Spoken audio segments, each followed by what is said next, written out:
Broadcasting live from USA East Chicago. It's Talking Simulator. Hey, we're huge dweebs.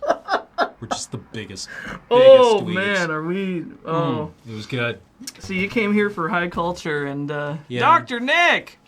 Hi, Thank everybody. you very much, Doctor. Welcome back. 24 months, 2-year So anniversary. dedicated. Yeah. Oh man, yeah, we came here for high culture. You're gonna get mid-tier culture At on this best. show. Like maybe yogurt tier culture. We're gonna get like all your probiotics. Yeah. We're gonna get them Oh, wow. sussed out. Carnival, 23 Oh, months. here we go. Carnival and the Architect Architect X.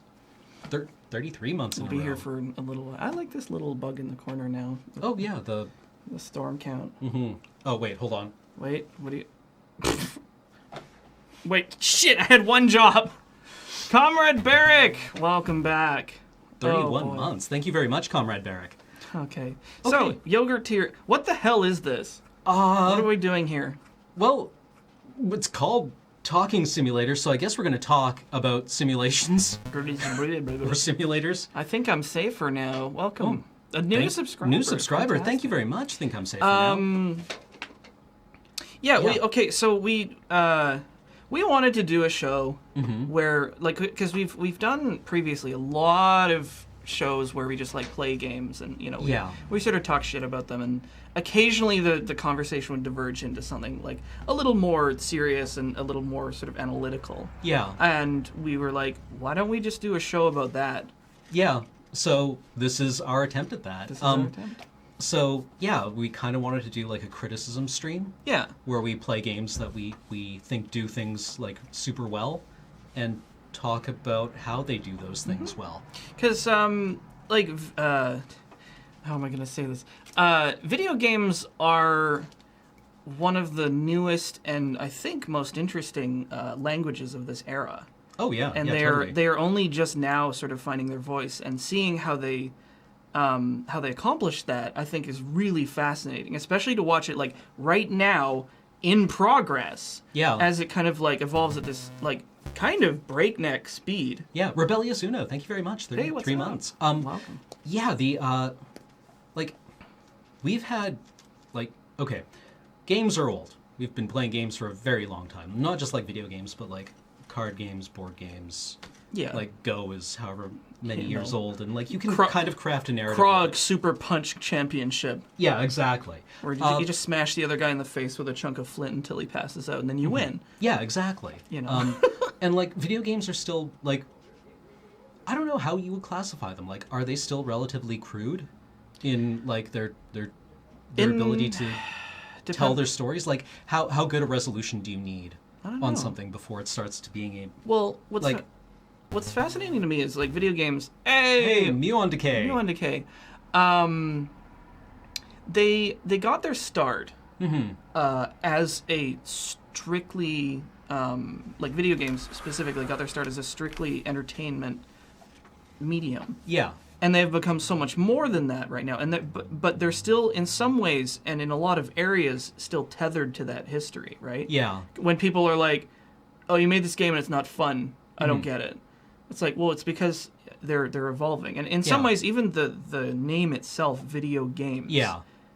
sort of references that being tethered to expectations from where they came from. Where Yeah. It's just like, if you were to say, like, all books have to be funny, Yeah.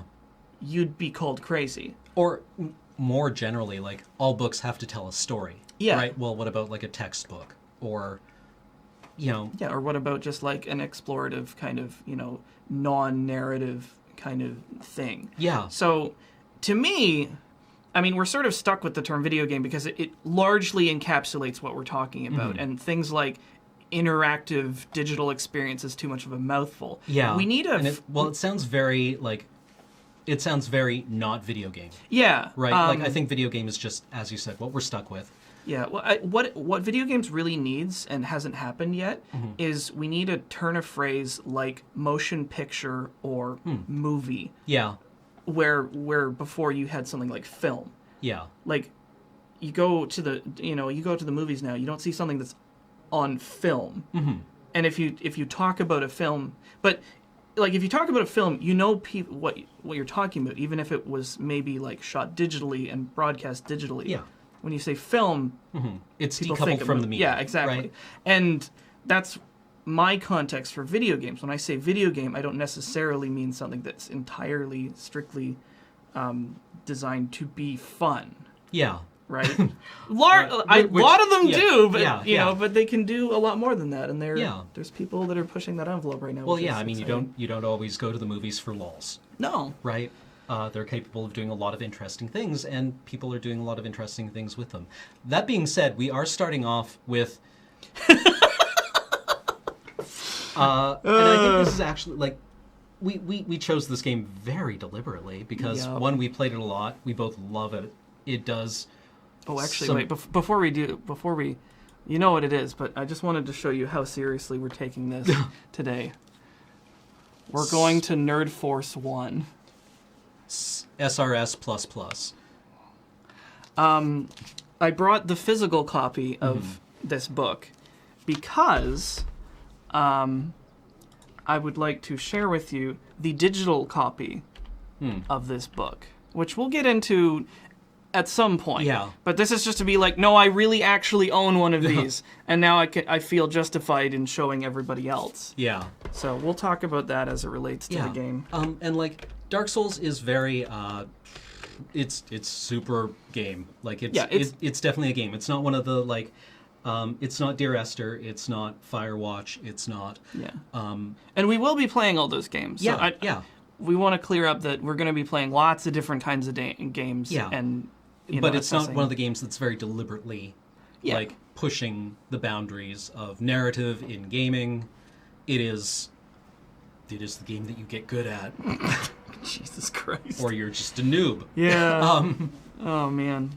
But this one does like this one is a very video game, but it's also like it's thoughtful. It's so thoughtful. Like when we call this game a legend, we're not doing that lightly.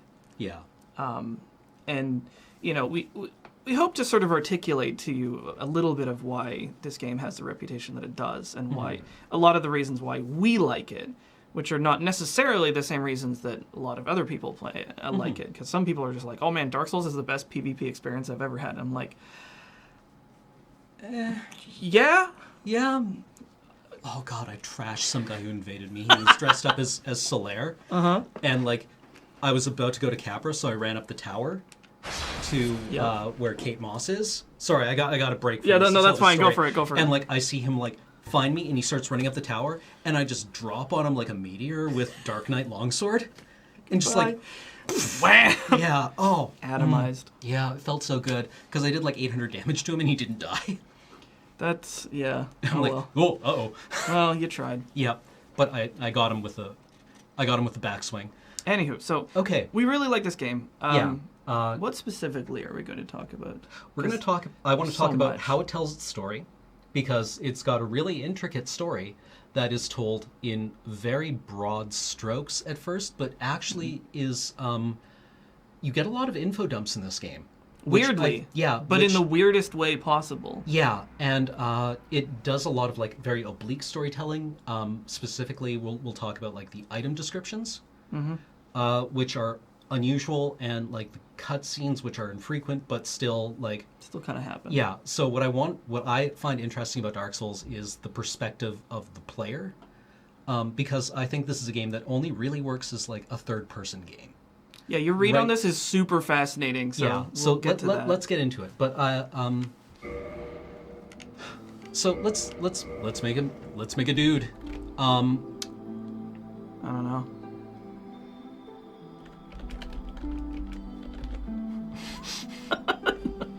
John Cena. I don't know. Get good. Yep. Love it. One of the other things I find fascinating about games is like the assumption of defaults. And Dark Souls does a very good job by not having anything filled in at the beginning. Old Witch's Ring. Yeah. Or actually, maybe Master Key. Wait, you've got that. Yeah, I've got the save with everything. Yeah, so let's take something weird. Okay. Let's just go with... You have to get braids. It's the only hairstyle that looks good, IMO. Yeah, yeah. I've been here for 100,000 years. Sure. What kind of shit are you going to talk to me? Actually, just briefly before we confirm this character, I just want to go to near the end here. In the art book, it has all of the character class. Okay, here we go. So, can I just point out, one of the things I love about this art book the most is how close to the finished product the concept art is. It's amazing how close it is. So if we look here, here's like the warrior, and actually we can just tab right over to the game and see how this...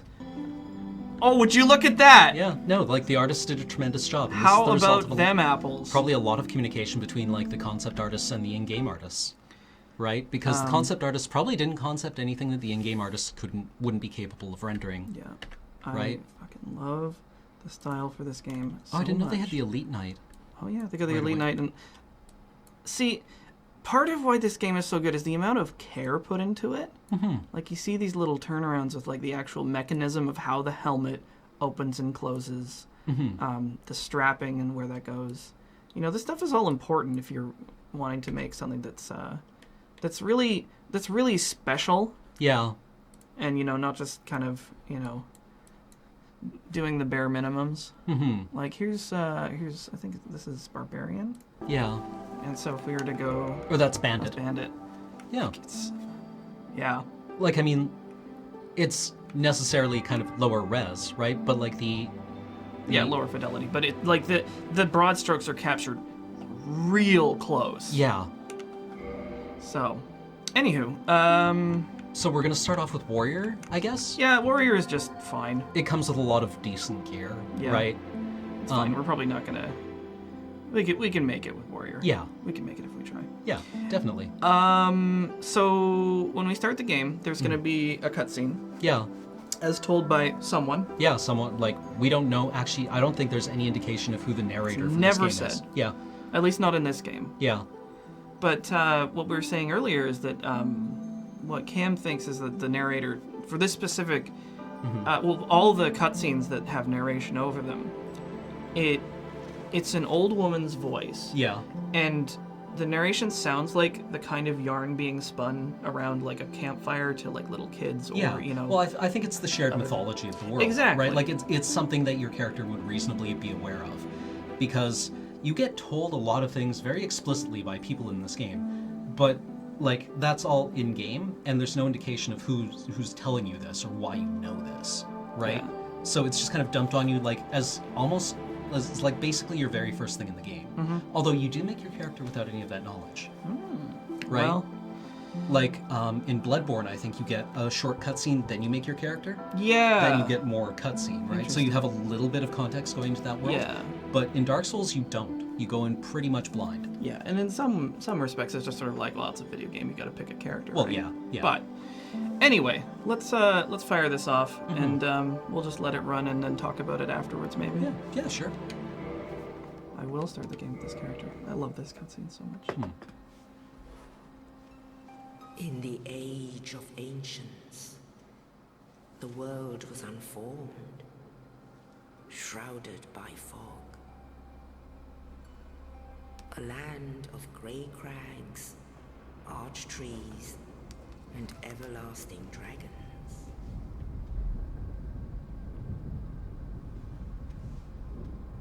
But then there was fire, and with fire came disparity.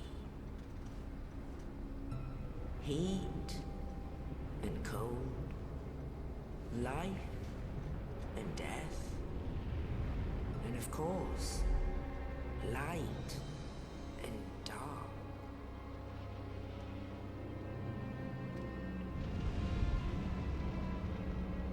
Then from the dark they came and found the souls of lords within the flame.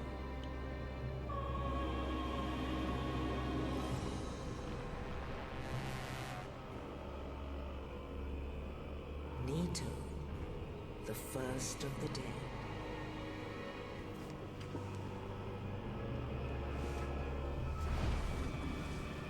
The Witch of Izalith and her daughters of Chaos. Gwyn, the Lord of Sunlight, and his faithful knights. And the furtive pygmy, so easily forgotten.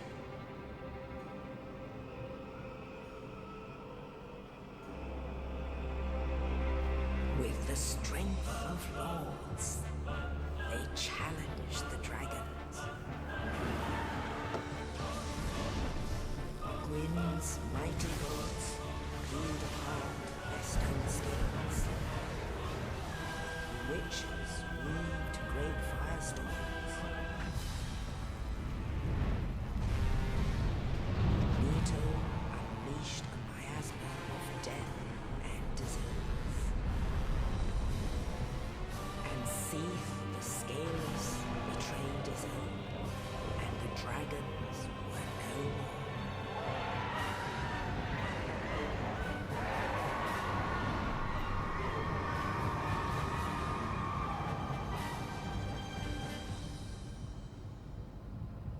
Thus began the Age of Fire.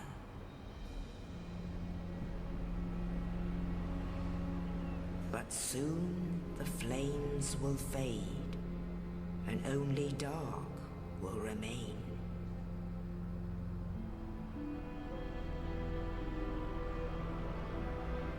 Even now, there are only embers. And man sees not light, but only endless nights. And amongst the living are seen carriers of the accursed dark side.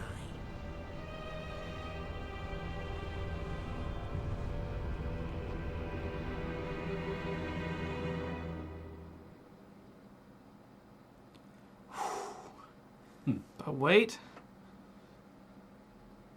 These are always interesting. We'll get to them.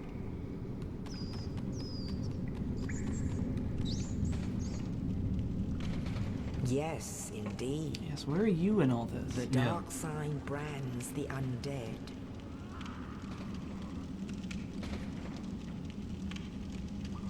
And in this land, the undead are corralled and led to the north.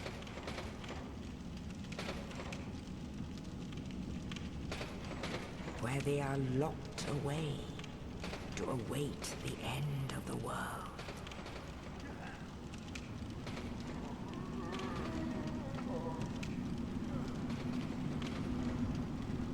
This is your fate.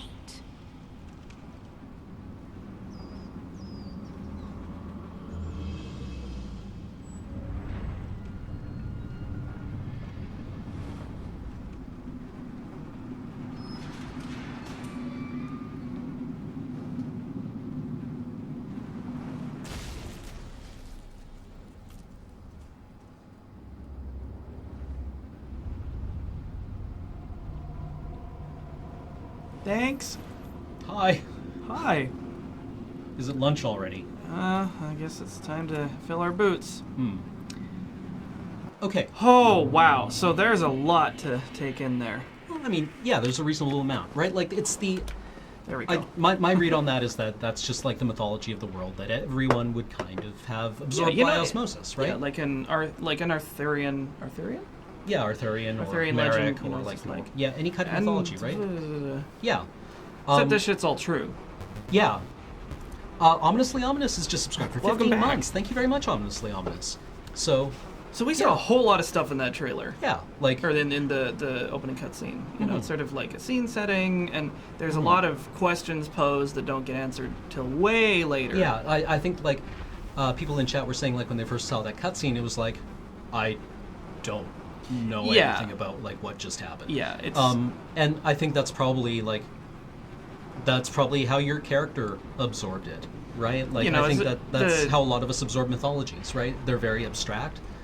and they're probably figurative in some way. Yeah, I mean, Right? it's like, oh god, mom's telling me this stupid story about the fucking dragon betrayer again. And yeah, I'm sure Gwyn was a cool guy and had lots of knights. Yeah, 10 million knights, sure. Yeah. Can I have my gruel, Yeah. please? But yeah, and then like. So it frames you in the sort of aftermath of this world, because the premise here is that the Age of Fire, which fire being Actually, yeah, go for it. Yeah. There's a lot of sort of interpretations on what they actually mean by fire. In some ways, it's sort of like life force. Fire is very like. Oh, you've got. Oh, we're gonna have a bad time if we both have to flip this. Okay, yeah, like. Would you rather I drive, sir? It's fine. Yeah, fire has a lot of valences in mythologies, right? Like, you've got. And I just did that without even really thinking about it, right? Like, I picked up the item. We've been thrown the cell key. Yep. Right? So, some guy comes, like a knight comes along and drops his corpse through the roof, and we get it, and we are being released from our prison, which is crawling with bugs and is horrible. But it's like, why not? Yeah. Here we are, stuck, left to rot and die. Until literally the end of the world. Yeah. Right? Because we're immortal. Yeah. And presumably eventually this place will crumble before we die. Probably. Right? But we are chucked a bone by some possibly kind hand of fate. Yeah. Possibly not kind of hand of fate. Yeah. So, okay. I broke But it. conceptually, fire has, like in Christian mythology, it's heavily associated with, like the divine power of God, right? Yeah, like the burning bush in Christian mythology represents, like, the Godhead, right? It's always had a kind of magical quality to it. Yeah, well, it's Promethean, right? So fire also has, like, a lot of associations with humanity, right? Like, Prometheus was our bro, right? I'm glad you got your guts eaten out for us. Yeah. We owe you. Yeah.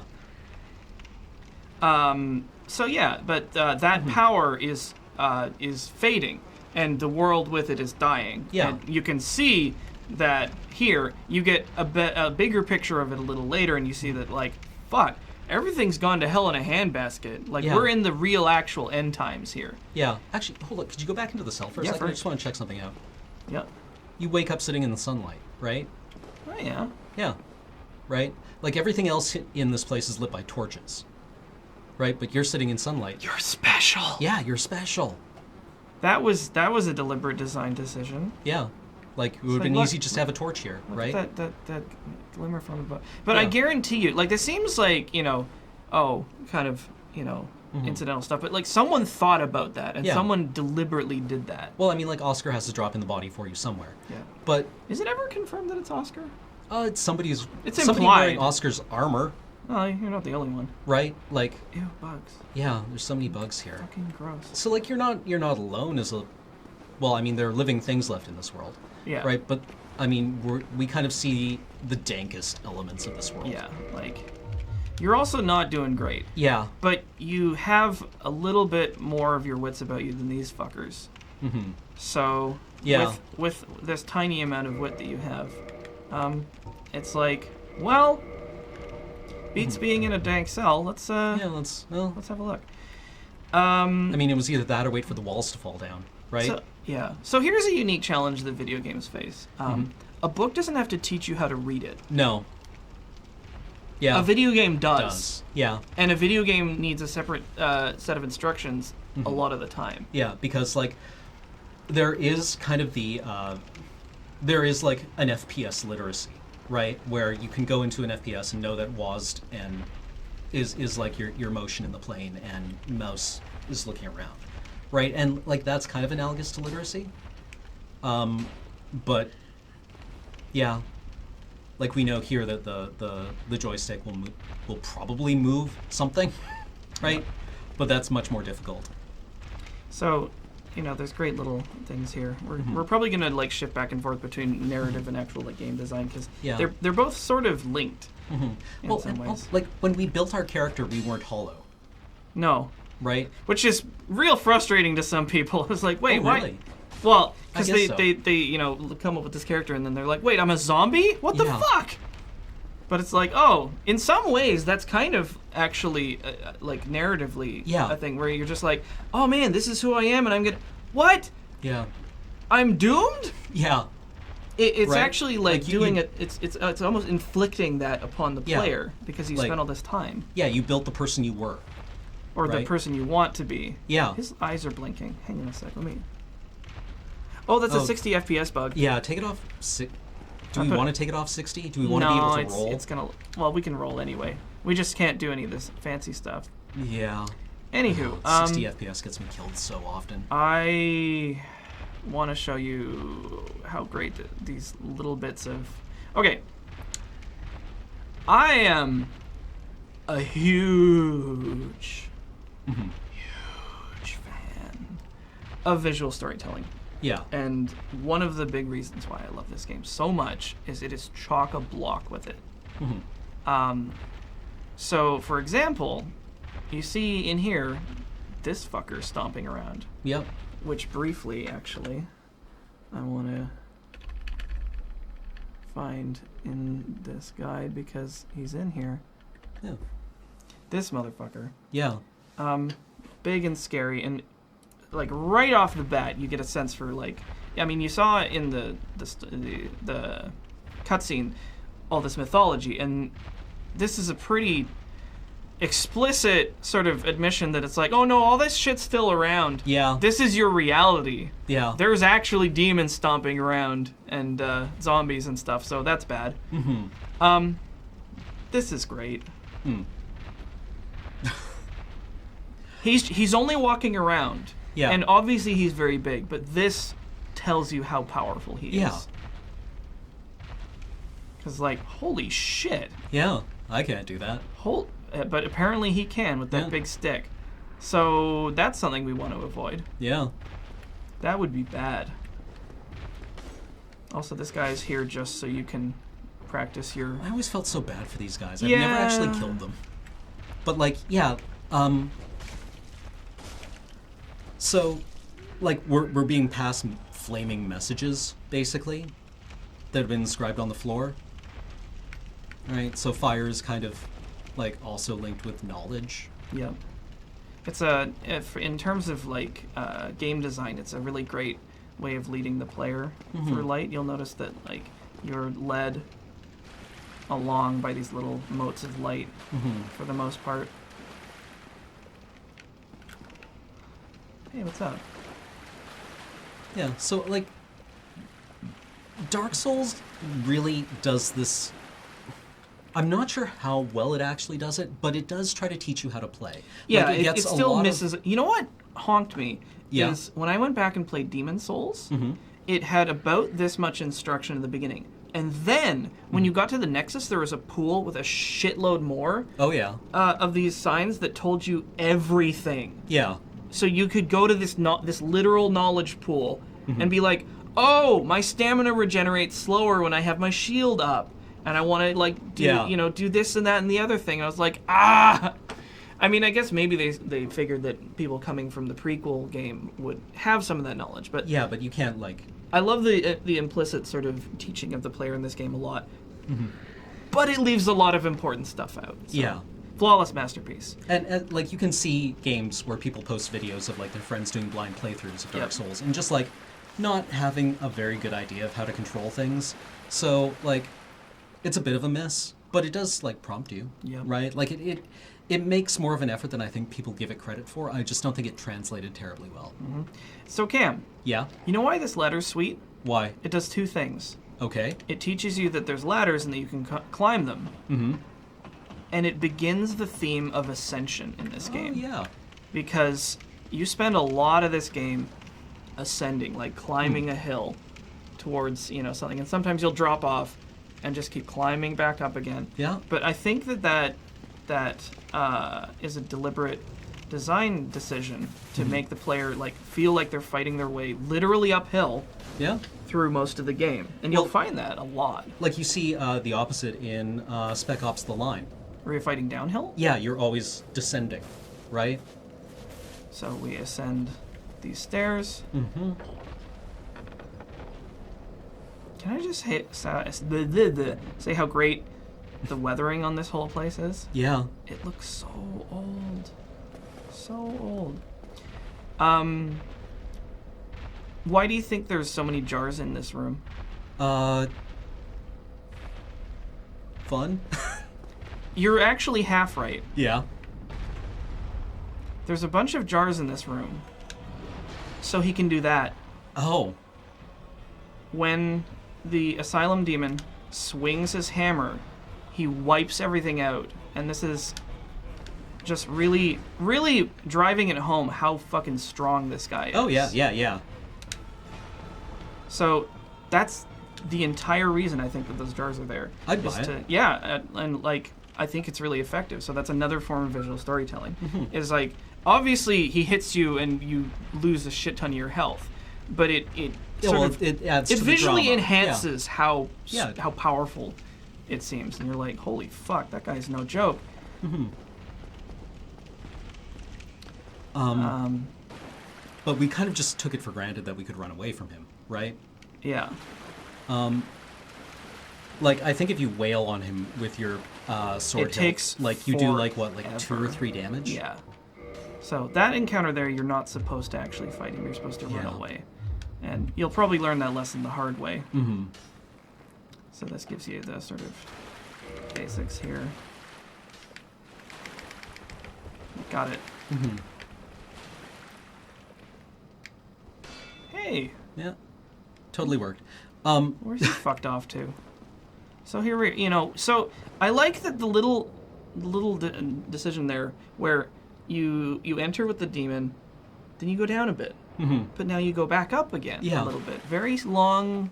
Yeah, it's a very slight incline, but it's like, up. Okay, it's fine. We'll get it. Hey, at the peak of this incline, we get a thing that's gonna help us. That's cool. Yeah.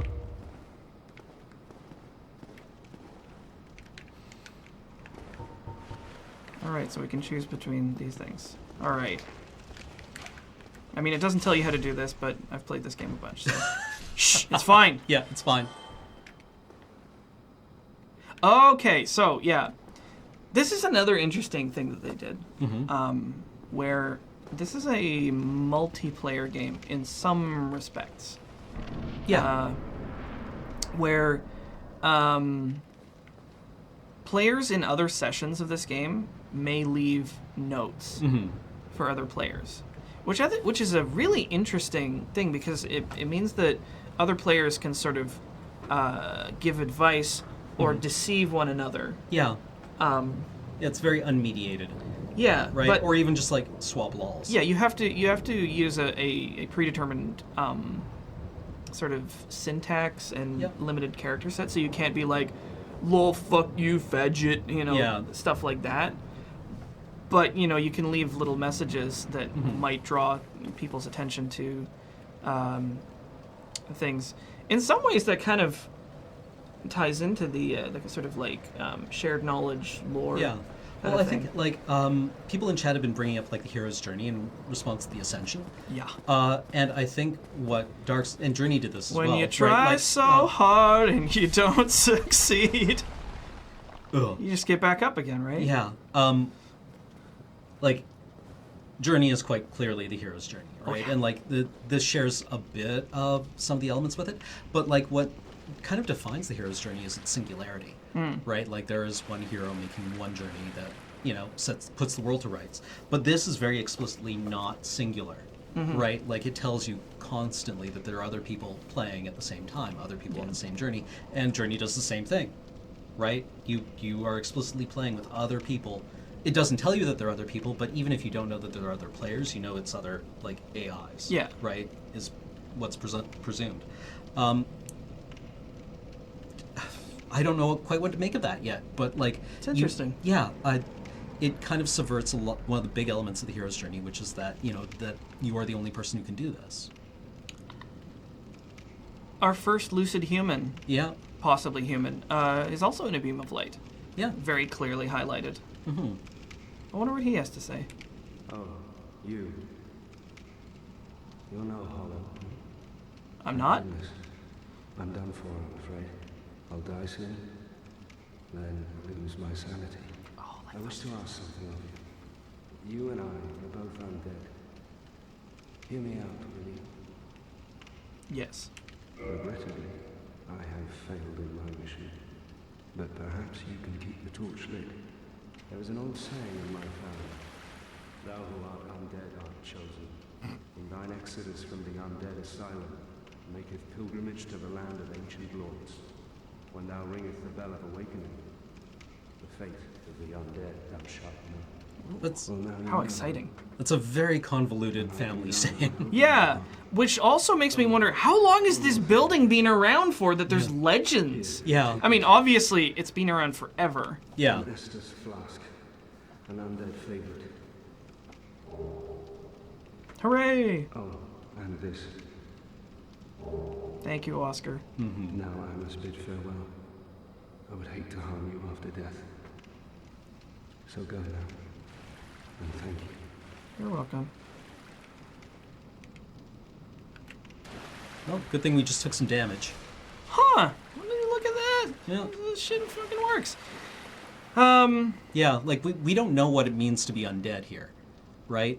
But, like, Oscar is undead, but he said he's going to die and lose his mind. Weird. Right? Yeah. But presumably, like, if you're a new player, you probably got your ass trashed by the Asylum Demon. Right? And you didn't go insane when you died. Well, that's useful. Right? So there's a bit of exceptionalism being established here. Well, we are nothing if not exceptional. Hey, what's up? Oh shit, secret Super ape shit attack. Yeah, get fucked. Don't worry, you'll learn to parry. Someday. So, armed with a tiny little scrap of knowledge and maybe a sort of goal, it's like, well, there's a big monster. I got this sword and shield, and the nice man who gave me the healing potion says I should fuck off out of here. So yeah, let's make a day of it. You know what? You know what? We started today rotting in a cell. Fuck it. Fuck it. Yeah, I got better things to do with my time. Let me see this. Oh yeah, these are. Yeah. It just continues with the little. Yeah, gameplay things. Well, yeah, the concept of hollowing is when you give up on a character, right? Yeah, you go nuts. This guy. Right in the mommy daddy button. So cool. So I'm just gonna take out these guys because otherwise they're gonna distract me from my view. Actually, I gotta go deal with this asshole. Look at you. No, aren't we fancy? Also, those three guys set up a theme that goes throughout the game in terms of gameplay only, which is enemies synergizing with themselves. So you have two guys that ambush you, and then a third supporting him from range. Yep. That trick is used constantly in this game, and you are well to be wary of it and to learn how to deal with it. So once we get up here, we see just how fucked we are. Yeah. Like this place we are far away from anything. Yeah. Like building this place must have been insane. Well, it is an asylum. Yeah. And we get a little glimpse of what our eventual goal will be. It's like, I don't know what's up there, but it looks But you have to step off into the void, right? If only I could get there. How am I going to get there? Well, we need to go down. Way down. I can never parry this asshole. Really? I mean, I lied, but usually... Lied in front of chat. I know. You lied in front of chat. I have difficulty. Who do you suppose lit these torches?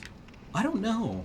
These guys, probably. Yeah, maybe. Maybe there's like well, I mean, like that dude who's wandering around, he at least knows enough to fight you, so maybe he's the custodian or something? Could be. Maybe. Alright, well, let's fuck it up. Why am I still wearing my armor? Ellie up? Did I get the bonus damage? I don't know. Ooh, there we go. So this battle's usually going to take you a while, because it's not easy, but this guy is designed to not represent the biggest challenge that you encounter in the game. I really don't like his jiggle physics. Yeah, they're pretty grotesque. Oh, I committed to that line way too hard. Yeah, there we go. Hooray! Yay! Fantastic. We beat the biggest, scariest motherfucker we've ever seen in our whole life. Yeah, that must have been the guy from below who got up here. I know. We can still hear him wandering around. That's weird. But we're the fucking champs. We are the chosen one, man. Yeah, let's... Like, ain't shit can get in our way now. Yeah. Just open this big ass door. This is like the dessert after the meal. Mm-hmm. Yeah, and now we get the only congratulations the game ever gives you. And we ascend once more, very steeply, very heroically, quickly. Past a bunch of gravestones. Yeah. They fell, we rose. Mm-hmm. Well, not everyone can be good. But now we get here, and... Only in the ancient legends it is stated The end of this story. that one day an undead shall be Caca! But...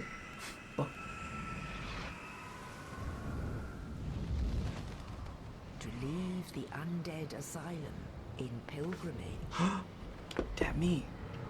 That must be to the us. land of the ancient lords. What's it called?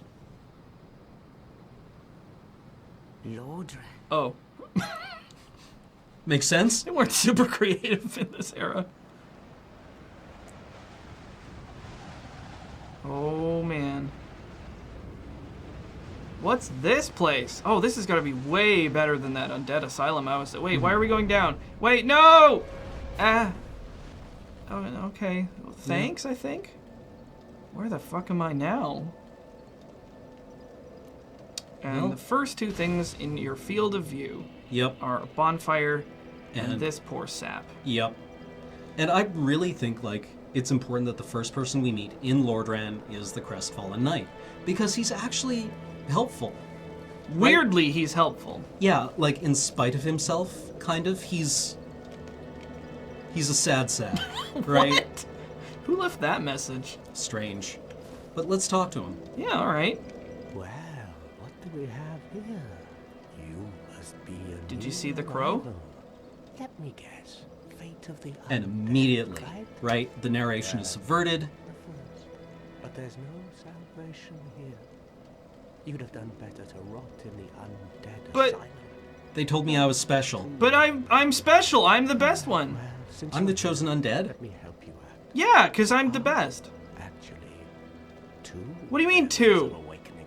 I was told there was only one. In the undead church. Fuck. The other is far, far below, in the ruins at the base of Blight. What's Town. Blighttown, Precious? Bring them both. Why do they call it and Blight something Town? happens. Brilliant, right? I guess? Not much to go on, but I have a feeling that won't stop It sure you. won't. So, off you go. It is why you came, isn't it? To this accursed land of the undead. I mean, sort of. So, a lot of games that I've played over the years are very, very direct in, like, handing you a motivation. Like, they'll flesh out a character for you and be like, here is what you have to do, and here's why you want to do it. And it's like, in some ways I don't like that, because I'm sort of driving a character who already has, like, a vector, and it's like, Right. I'm not really driving them at all. I'm just sort of tagging along and making them punch stuff. In this game, you are following a prescribed route through the game, but I think there's an effort to make the journey your own. Like, you, the player, this is your particular journey as the chosen undead. And the way you're sort of like drawn through that is with these subtle clues and these little kind of Rigel Corvus Black has Rigel just Corvus subscribed. Black. Thank you very much. Welcome back. Rigel Corvus Black 16 has just subscribed. Oh, a new one. Yeah, new subscriber. I always say my welcome back. Welcome to the stream. So I'm actually going to turn this down so that we can hear ourselves think. Okay. Yeah. So like it draws you along with these little clues and little ideas, and just like it preys on your curiosity in a way that delights me. Yeah. You know, it's just like you see something, you know, out in the corner and whips behind something. You're like, I want to see what that is. Yeah. What is it? Yeah. I am Curious George. I want to find out what happens. Sorry, you were gonna say something? Well, I just wanted to talk about like a bit about, as you know, as we play around here, the perspective we're offered, right? Yes. And I think Dark Souls does an interesting thing with the third-person perspective here, because I think this game only really works as a third-person game. Could be wrong, but like it feels like the correct design decision if you're making a game like this. Like I don't know how it came about, but it uses this perspective to do some interesting things. And the first one is that it provides you with a space of separation between yourself and the character you're driving, right? Like there's a very like deliberate distance between the two of you, because you are not seeing the world through their eyes. You're seeing it through like this camera that is above and behind, and you are given information that your character is not. That your character would have no way of knowing. Yeah, like for example, like the item descriptions I think are really an odd way of conveying information. You hit... No, there we go. Yeah. Yeah, like who knew this? There's right? a lot of better ones here, but... Yeah, like we don't have a lot of good ones right now, but you get like Artorias' ring, right? When you defeat Sif. Yeah. Right? And it tells you what it's used for. But how the hell would you know that? Yeah, how would you know that? If you haven't met Ingrid yet, right? And it's probable at that point in the game that you wouldn't have met Ingrid yet, who's the one who tells you what Artorias' ring does, but you saw the item description, right? Like, where does that knowledge come from? And I just really think that this, the distance offered by the third-person perspective communicates a little bit that you are, you know, outside this character. Yeah, in who some is ways... kind of a blank, and who is not you. Yeah, well, I think... maybe it was you that said it. You, the player, in some ways, are playing the hand of fate acting upon this character. Mm-hmm. Manipulating them into their destiny. I mean, I think that's a fun reading, right? I think it's super cool. Try tongue butthole. Try using tongue. Yeah, it's wild. It was one of my favorite theories you came up with. Firelink Shrine. Yeah. You thought the asylum looked old? Yeah. There is just so much done here that makes this place look fucking ancient. Yeah.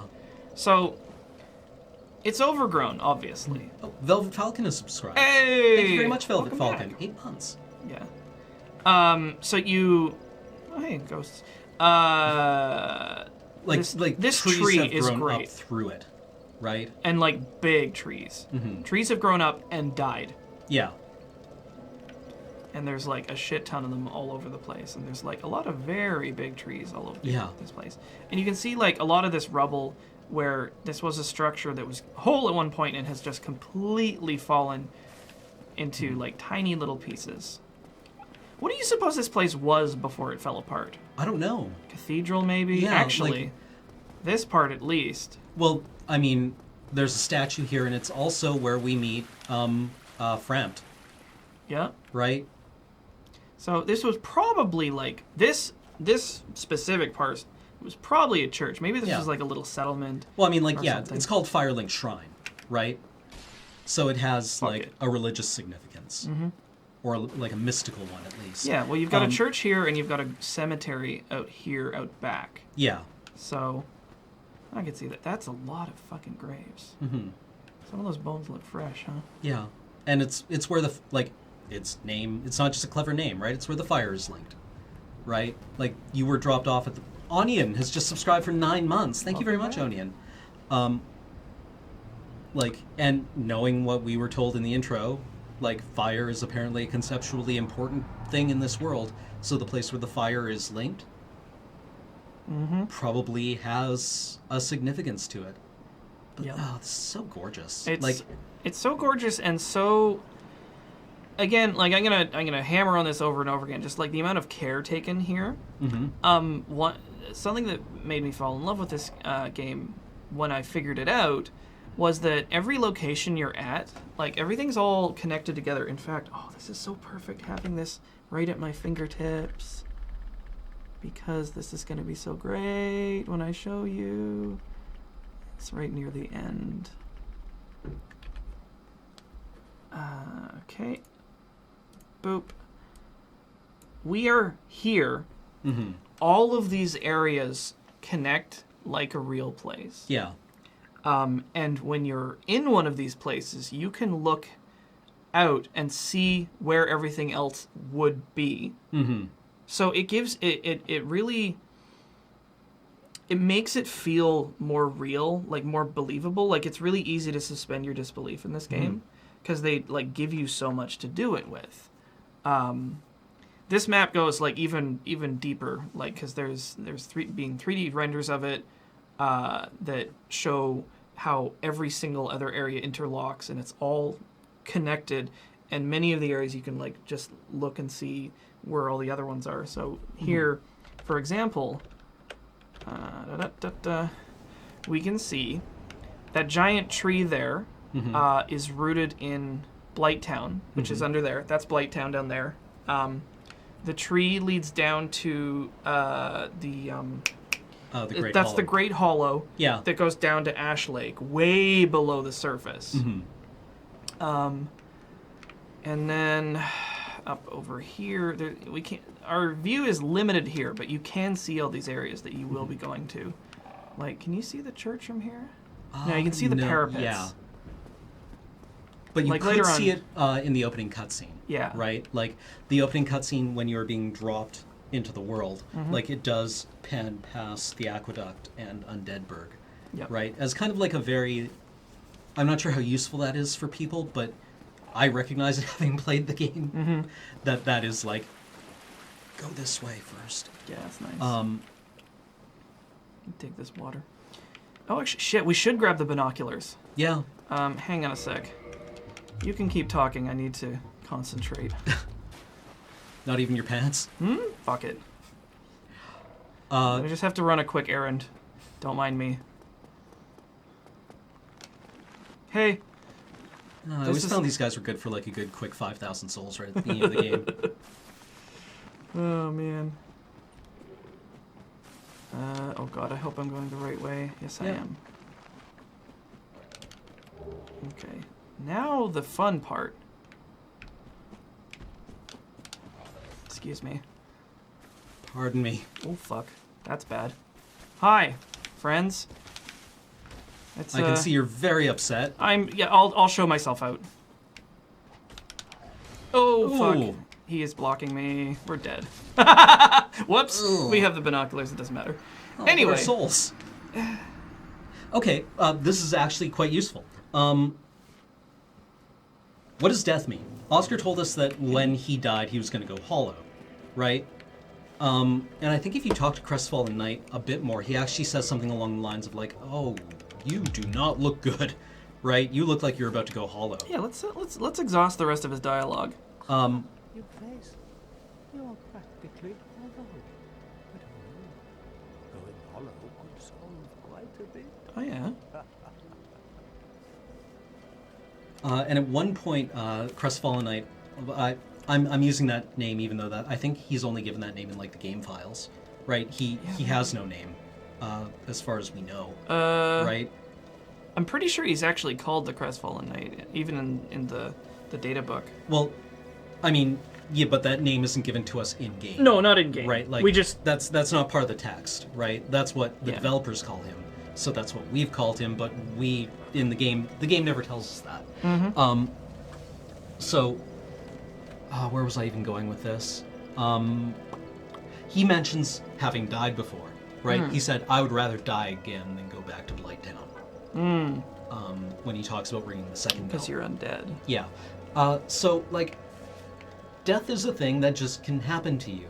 But since we're undead, we don't know what that means, and when we die, we reappear at a fire, right? So, like, we're not made new again, but we're made Whole again at the fire, right? Like, the fire will regenerate us in some way. Yeah.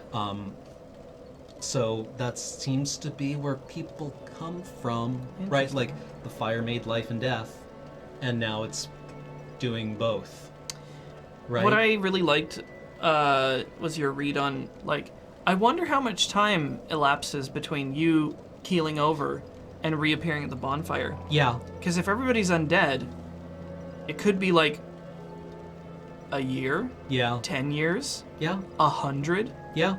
Who knows? Yeah. Like, I mean... For you, it's just a moment. Yeah. You come right back, but who knows how long it could be. Ooh. Yeah. The, like, I enjoyed imagining that, like, when you die, you just have to wait for the universe to collapse and reconstitute again, and then you come back. And hit right? this exact configuration again. Yeah, and then you kind of, like, catch it on the next Bardo. Yeah. But yeah, Estus is Latin for fire, right? It's a flame flask, and it's refilled at the bonfires. It's your healing pot. Dr. Daring. Welcome. Welcome. Brand to new the stream. sub. Thank you very much, Dr. Daring. Yeah. Right? Like, I imagine, like, the flask, I don't think carries a fluid or a liquid.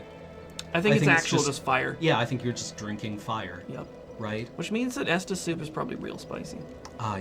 Do you want to see the rest of this guy's dialogue? Sure. I mean, he's here for us to talk to. There's an implicit question that we've asked. Yeah. Well, we're Right. Gordon Freeman. Yeah. Collected bit by bit from corpses. Or you can butter up a cleric hearth? and get Okay. yourself summoned. And the quickest way, although I never do it, is to kill a healthy undead and pillage its humanity. Coveting thy neighbor is only human, after all. Well, that was cryptic and weird and creepy. Yeah. But, like, I mean, it also regenerates all the monsters, right? When you die. So maybe time passed there, but, like, time doesn't really seem to pass in this game at all. Yeah. Right? Like, I think Dark Souls is kind of like the end of time. Where Right, it's sort of like circling the drain. Yeah, because time doesn't elapse in this game, right? Like, it never becomes night. Yep. Right? Like, the sun never sets. There's no sunrise. Let's see if he... What are you looking at? Don't try anything clever. You might regret it. Right. What else? So I think that's exhausted for now when he tells you to piss off, basically. Okay. It's like, well, thank you for your small amounts of advice. I am gonna put some pants on. And some gloves. There we go. Okay. Well, let's, well, we've been handed, some vague instructions. We're being given, the tantalizing little, bits of advice. And I mean, there's a big old world out there. Again, we trashed that demon pretty good. Maybe we can deal with whatever is in here. Well, yeah, like, the Crestfallen Knight does tell us that we can collect, like, tiny bits of humanity, collected bit by bit from corpses, which is what, like, the floating humanity is supposed to represent. The game does not do a great job of telling you that this is the correct way to go.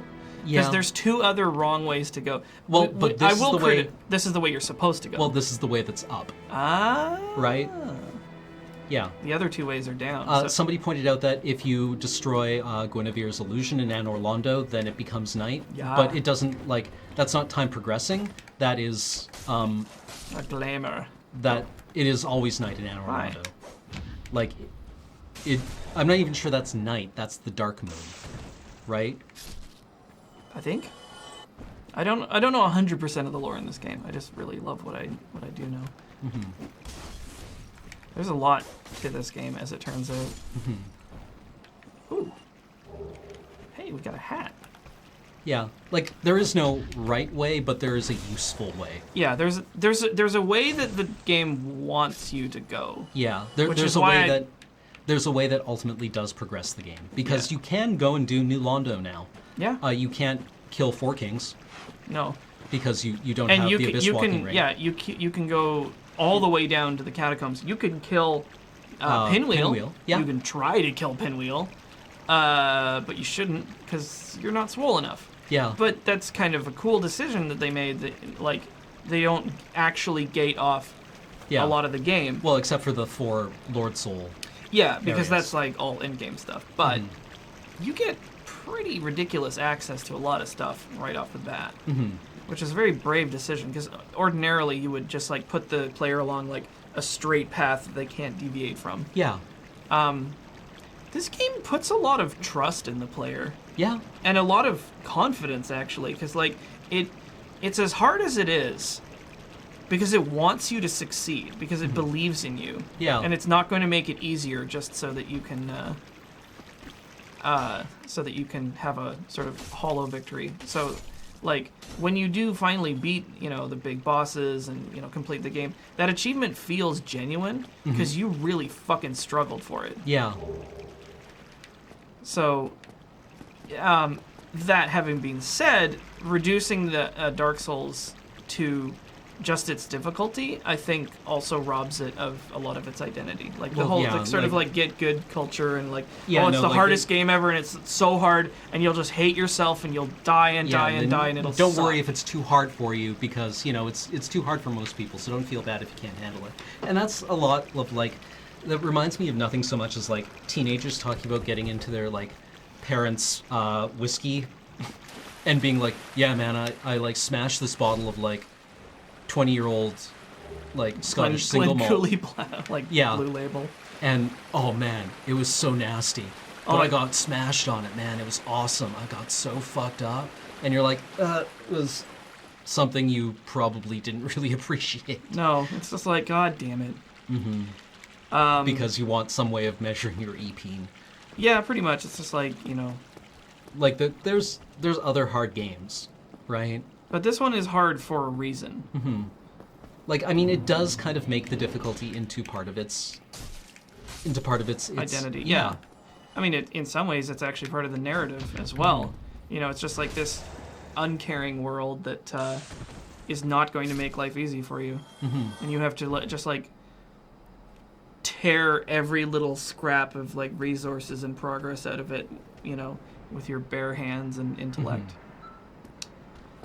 So, from one well-developed area to another, the parapets... suddenly we're inside the walls. Yeah, the parapets and a city within the walls of this castle. And there's so much stuff, there's so much at work here, and one of the reasons I disliked Dark Souls 2 is because a lot of the care taken here was not present. So, these enemies, for example... they look like the kind of like town militia or like City Watch. Or even just like some of the hollows we encounter later look like they could have been residents at one time, and they've all now gone nuts because they're zombified. But well, yeah, because presumably they've been doing this for... Yeah, they look like they belong here. Yeah.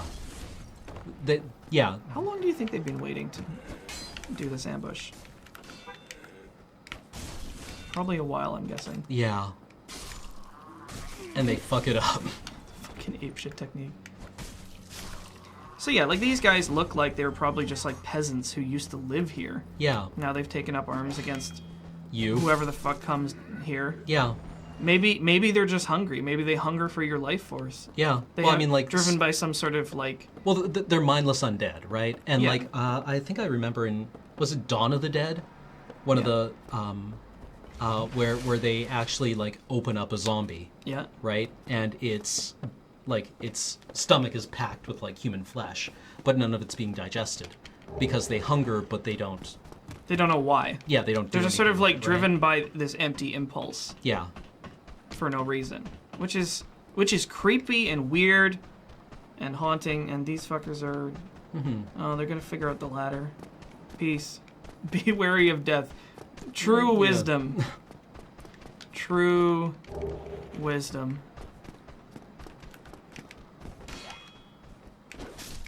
So, like, what's in a name, right? Why Dark Souls? presumably they called it that, just like not because it sounds not just because it sounds cool, but like because no, there's a reason for it. Because, yeah, and like it's inferred.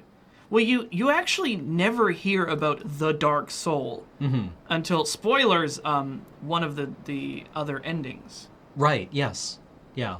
Because the legendary creatures at the beginning had found the souls of lords, 4 of them, as it turns out later. But there was a 5th one that you only find out about by going through a pretty circuitous path of actions throughout the game, and then you find out the secret story that it turns out you're being manipulated the whole time, and the furtive pygmy found a 5th soul, a dark soul, and did some things. I think it's implied that the furtive pygmy is the progenitor of humanity. Yeah, right? and your ancestor. Yeah. Not here. Time for rolling.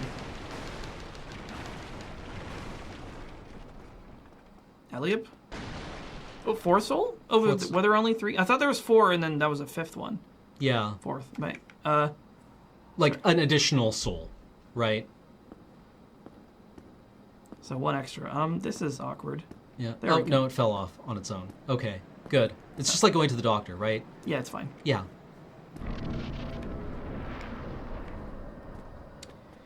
So, we're off into... We should probably take a break at some point. Yeah, actually, we might as well. Yeah, this is a fairly safe place here. Yeah, let's...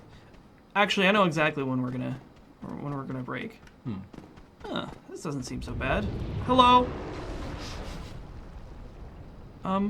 Okay, well, that was exciting. Let's turn around. I saw a wonderful stream, just briefly, where someone ran up here and then turned around and missed the dragon entirely. And the chat was going insane. They were like, how did you miss that? And they were like, what? Was there something there? People were just losing their minds. So, yeah, I'm just going to park myself in this corner. Yeah. And then we'll come back and park myself in this corner. Yeah. And we'll come back. Yeah. And we'll talk some more about this. And maybe answer some questions or something. Yeah, and sure. Maybe look at the art book some more. Yeah. Okay. So, we'll go on commercial and be back in a few minutes. Burbs.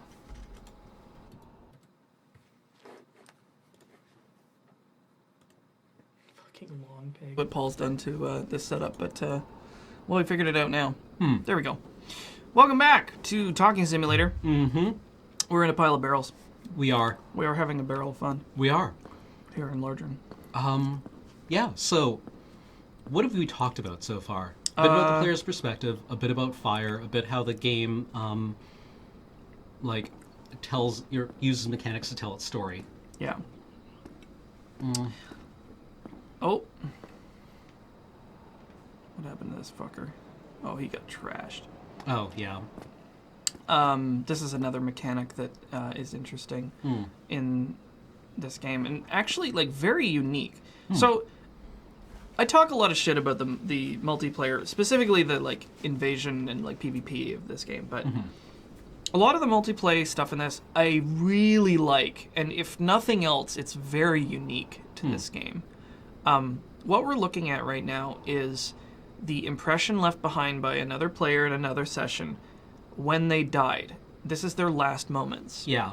And this is a way that you can sort of forewarn yourself to what's coming up next. So if you see a bloodstain and you touch it, a ghost will come out and reenact the last thing that happened to the person before they were killed. So you're like, there's something dangerous up there. I should... Out of curiosity, this is just a mechanics question. Is the bloodstain also where your souls drop? Yes. Like, from a dev perspective, that would make sense to me. I think right? it is. Like, you would just have the same location. Hold on.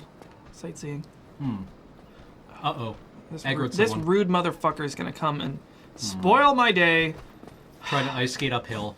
Always some motherfucker trying to ice skate uphill. Stay down.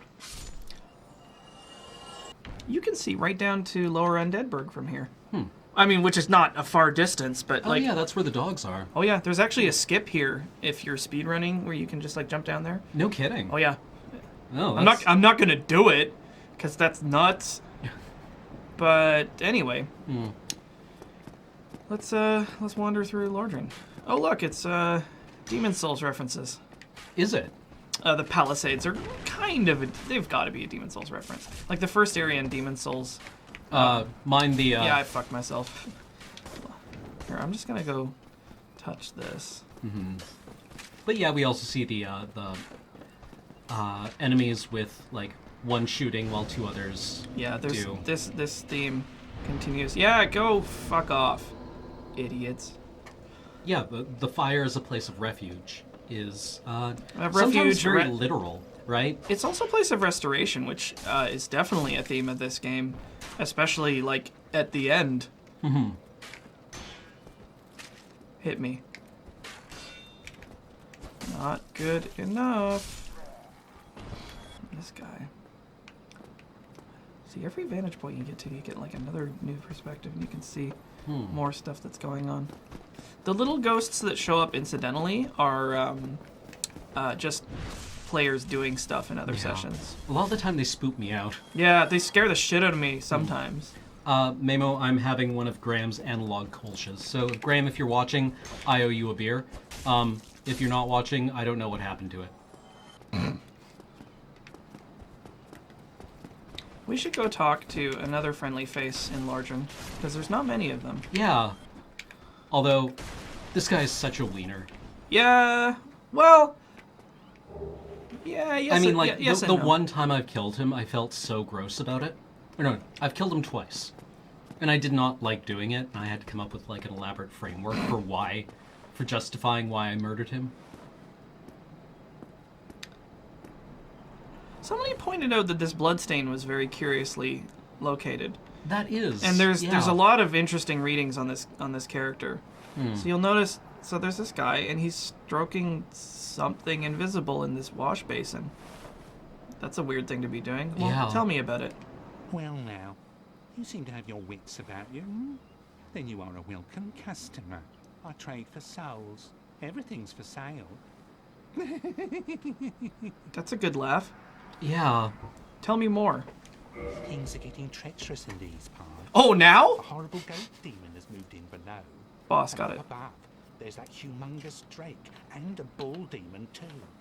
If you stick around this place, it might end up being your grave. Said the zombie. Oh, he made a joke and laughed at it.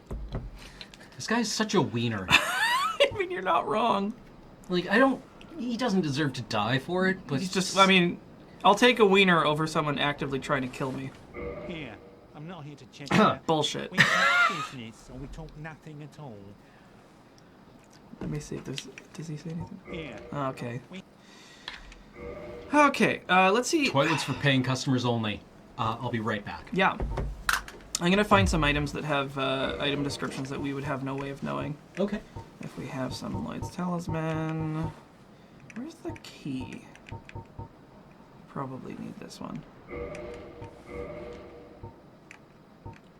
Yes, mostly the... like, any of the common items have descriptions that you would expect to be common knowledge, but many of the magic items have interesting descriptions that are sometimes based on knowledge that you, the character, would not have. So that's exciting. Thank you kindly. You're welcome.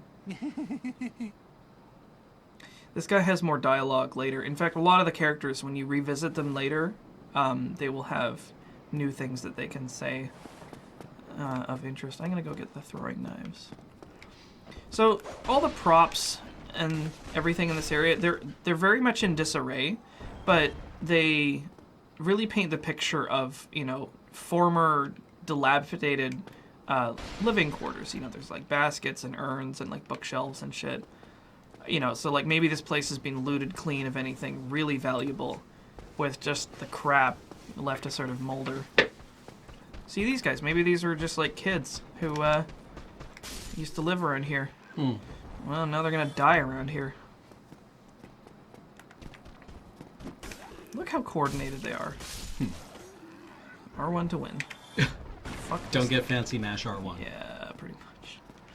Character knowledge versus player knowledge. I'm sad that I can't climb faster. Oh well. Just hold B. You can't. Shut up! Indeed. Aha! What does that mean? I'm glad you asked. Yeah. This is a weird mechanic that is never, ever, ever explained. When a player in the same area as you in a different session kindles a bonfire, you get a free Estus. No kidding. Yep, so that was somebody else playing right now around here. Maybe it's somebody in the chat getting ready to invade us. It's Yeah. like, well, I got bad news to you. We're not going human. But yeah, there's like lots of little things like that for the multiplayer aspect of the game. So, yeah, you're still on this errand. We are still ascending. Yep. Still going up. Still ever upwards. Yep. And, Sunlit uplands, all that. Yep.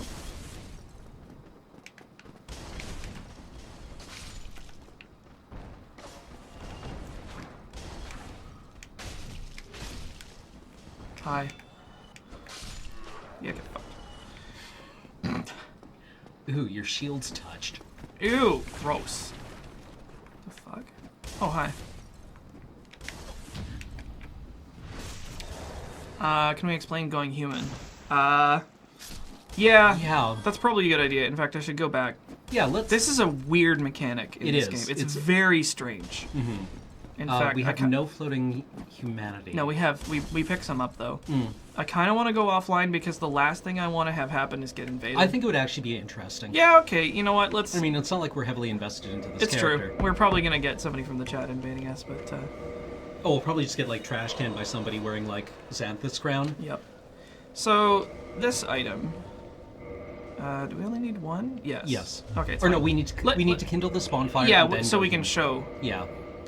So humanity is a very strange mechanic in this game. The little stat in the corner, the O2, is how many points of humanity you have. And you'll notice that I got those by using this item called humanity. Actually, its description is very weird if I remember. Yeah. This black sprite is called humanity, but little is known about its true nature.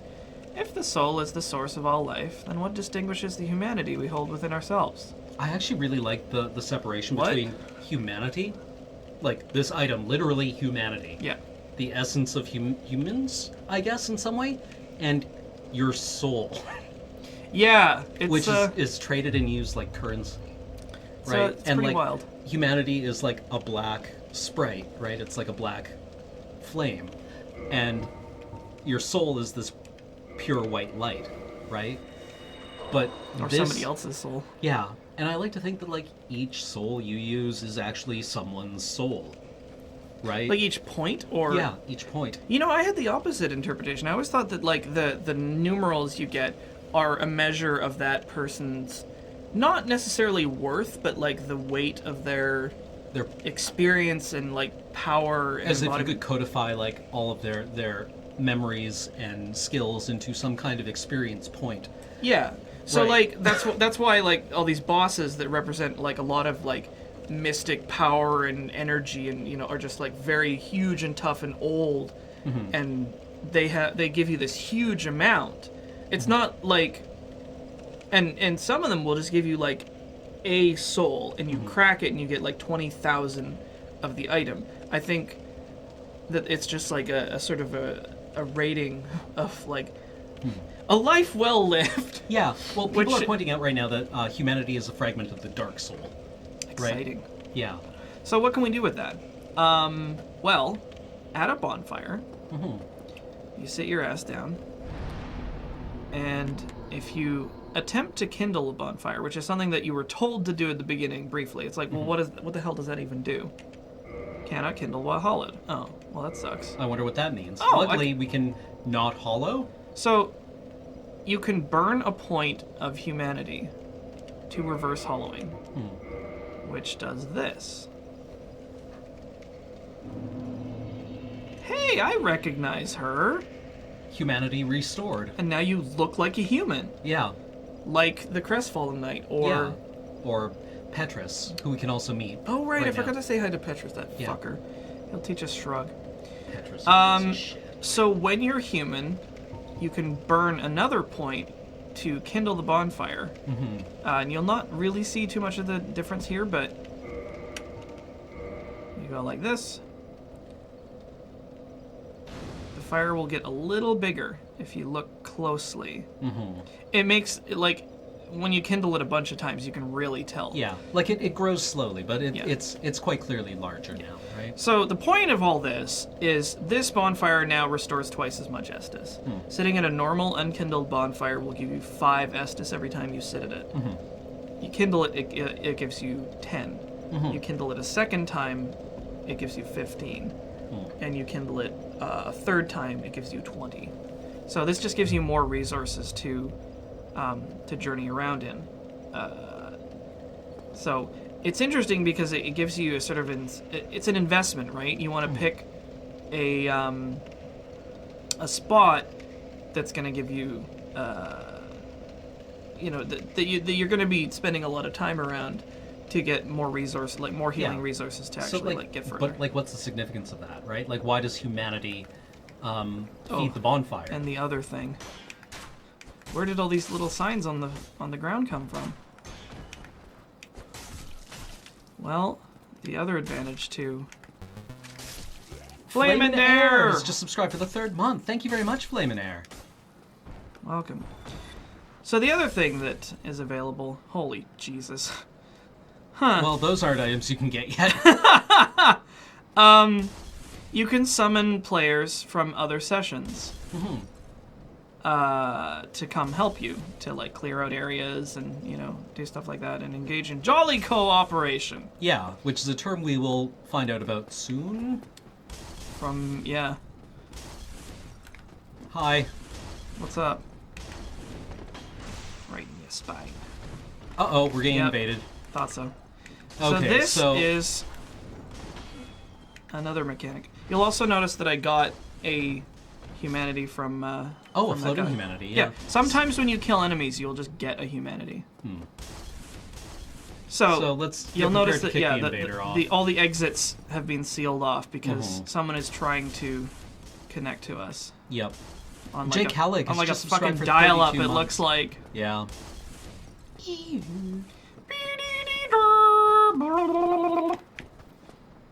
And we know this because we played it quite a bit, but this is probably a mysterious thing to a This new would be player. like, wait, what's going on? Why is this happen? Why for has this happened? Jeez, they're taking their sweet time. Man, yeah, that took like 20 seconds. It's still happening. Yeah. It persisteth. Oh, no, they scrubbed out. Ha! Lol. Get Idiot. good, noob. Learn L to invade. Yep.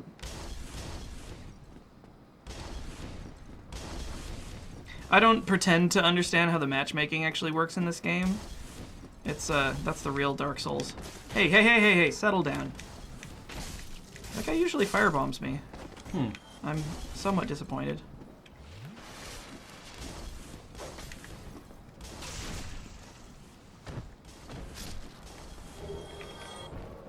Oh, there they are. Someone's shown up. Hey, there they are. So that little black spirit there, Is another person who has decided to come fuck with us. Now, yeah, I personally don't care for this aspect of the game. However, what are they doing? I don't know. Oh. Are they asking me to backstab them? I don't know. I don't know. I don't especially care for this aspect of the game. However, it's different. It's really unique. Wow, they've got the grass. What do you make the? What's it, the grass crest ring? No, the wood grain ring. Well, looks like they're trying to help. It's probably someone from chat. Yeah. Did someone tell them that? I don't think they can interact with the mobs. Doesn't look like it.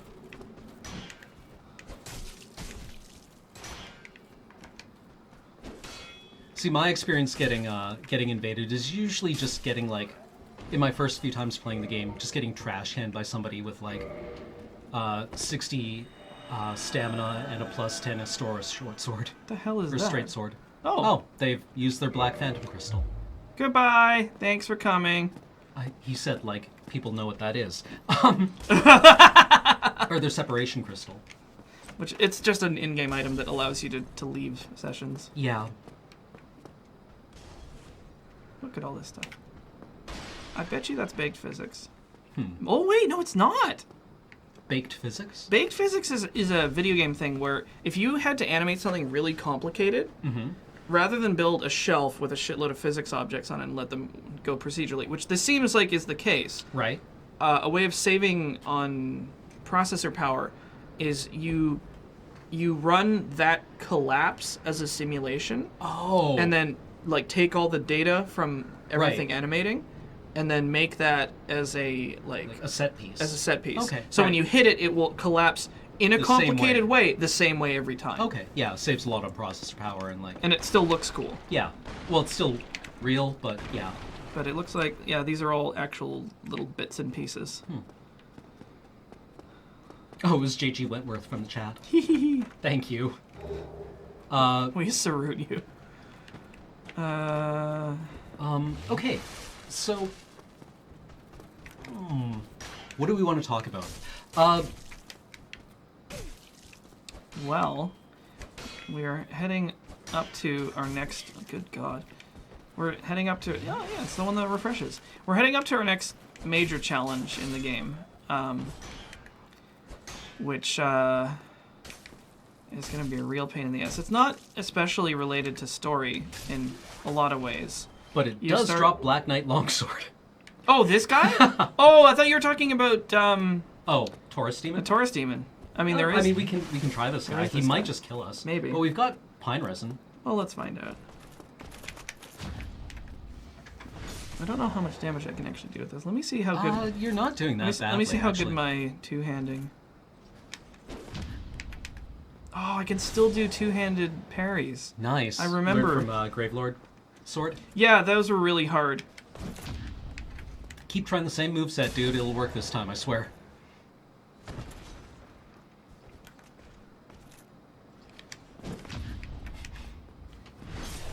This guy is supposed to be super duper hard, and he is. Yeah. But if you've played the game a bunch of times, you can just do that. Like,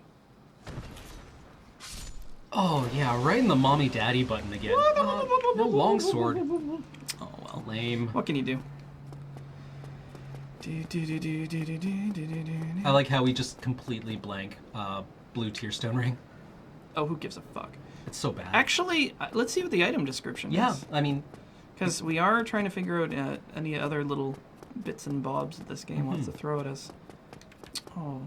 I like that most of the item placement, and in fact almost all the item placement in this game, is on corpses in this way. Like, the way it was at the beginning. Like, it's highlighting it in a way that's useful to the player so you can actually fucking see where it is. But almost all the items you pick up are going to drop off bodies like this. And each of them kind of infers a sort of story. Like, you see this character curled up in the fetal position. Maybe they were killed by this Black Knight. Maybe the Black Knight was a person who was close to them. Yeah. Who knows? Yeah. Could be anything. Rare gem called Tearstone has the uncanny ability to sense imminent death. This blue... Oh, it's from Katarina. Yeah. I wonder where that is. Yeah, this ring is not good. It's not good. It's not very good. We could throw a couple Q's and A's from the chat actually, while we progress to the next area. Yeah, let's do an AMA. Like, do you guys have any questions you want to ask I'll us? keep playing. You check it out. Oh, we got the glitch where he hits himself. I've noticed this happening more and more lately. It might be a 60 FPS thing. I think it might be. Locked. As it should be. Oh, I was just briefly going to say, the progression of the character through the game does follow a roughly prescribed route, which is the reason why I tell new players to not take the Master Key. Yeah. Which is a starting item. Like, all the items that you can start the game with don't really matter, except that one. Because it allows for massive sequence breaks. Yeah. Which are difficult to detect. It's too, it's very possible that you could end up even more lost than you would be already. Anyway. Go nuts. Okay. So, what does this game do to subvert its genre tropes? And, okay, interesting question, because, like, it presupposes a lot, right? Like, what are genre tropes? Get back here, you fuck. Come on. You son of a... Dude, not in front of chat. Shut up! They're watching. It's not even fighting back, dude. Shut up! I got it. Okay, so what's a genre trope, right? A trope is generally, like, understood to be a convention that... Which may or may not have positive or negative connotations. Like, just because something's a trope doesn't necessarily follow that it's a bad thing. Yeah. But it can be, because if it, like, through overuse. I'm looking for something specific. Please continue. But, like, a trope is, like, the DNA of a game, I suppose, in a certain way. You can trace lineages through it, right? You can establish similarity between disparate games based on, like, shared, the information shared through a trope. Oops. But it is, I'm not sure, a terribly well established term, and I would really want to work on, like, a good definition of it. Like, I would love to have a good working vocabulary for the stream about what we mean when we say certain things. Yeah. Well, right? I mean, sometimes it'll mean different things in different contexts, but you're right. But like I mean, one of the first things you do when you start a seminar, right, is you have to establish some vocabulary, right? So, like, I would argue that when I mean a trope, I would mean a facet of a game that is not unique to it, but is shared through a lineage of similar games. I don't know if that works. Maybe we can refine that a bit more. Yeah, tropes are not cliches. They are structural elements of a game. That are sort of like... What's a good example of a trope that relates to this game? See, of course, I don't even know. Like, now that I'm put on the spot, it's like I'm being asked to play Scrabble and I forget my entire vocabulary. Yeah. Building blocks, like structural elements of a game that can be taken Knights and off. Dragons. Knights and Dragons. Knights and Dragons. Yeah, okay. There's a trope. Yeah, shared through media. Reeser 6. Yeah, video game tropes include boss monsters. Yeah, structural elements. There you go. Yeah, we can work on that. So, how does it subvert them, and what ones does it use? Like, you have to ask which ones it subverts. You have to look at the ones that it uses, and then look at how it inverts them to mean something different than what they traditionally mean. Because you can use a trope and not subvert it, or you can, like, this is. Let me actually think about what I'm trying to say here before I open my goddamn mouth. Well, as luck would have it, we have we have an errand to run. Will you consider that? You can deploy a trope to accomplish what the trope is good for, and you can deploy a trope to undermine what it's good for, or kind of inquire after what it does well. So, like, you have boss monsters here, and that's very structural, right? Like that, the point of the game, as you'll be told, at some point in the future, in an exposition dump, is to kill the 4 bosses and collect their... To kill the 5th boss. Yeah, to collect their keys. Yeah. Right, so you can unlock the final boss. And that's something like that. That's basically like a Doom mechanic, right? Or a Wolfenstein mechanic. But here you hang certain things on it, and it doesn't actually do a lot to subvert that trope. This game is pretty... It's weird because it feels classic, even though it's like not like it's not the first of its type.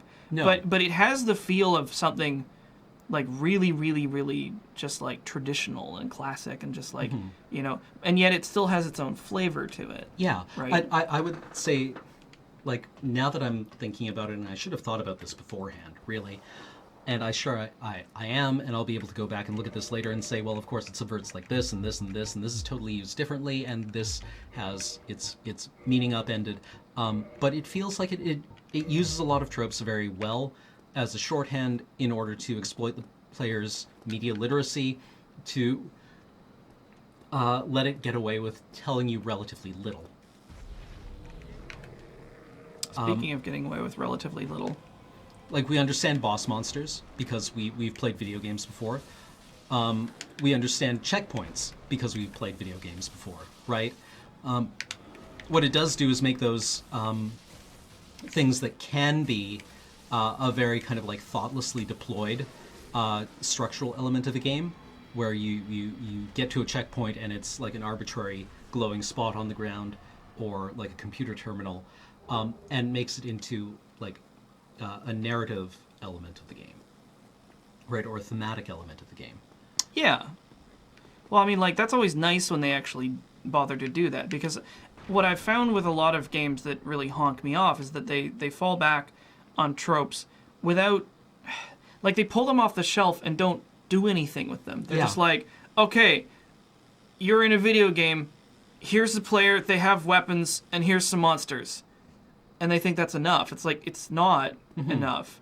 I don't necessarily need a fully fleshed out reason to do any of these things, but like, you're just like, you're taking the most, generic aspects of a game and not, you're not doing anything new with them at all, and that's frustrating because it's like, it's supremely lazy. Yeah. For a start. Yeah, and it's also boring. It's thoughtless. Yeah, it's very thoughtless.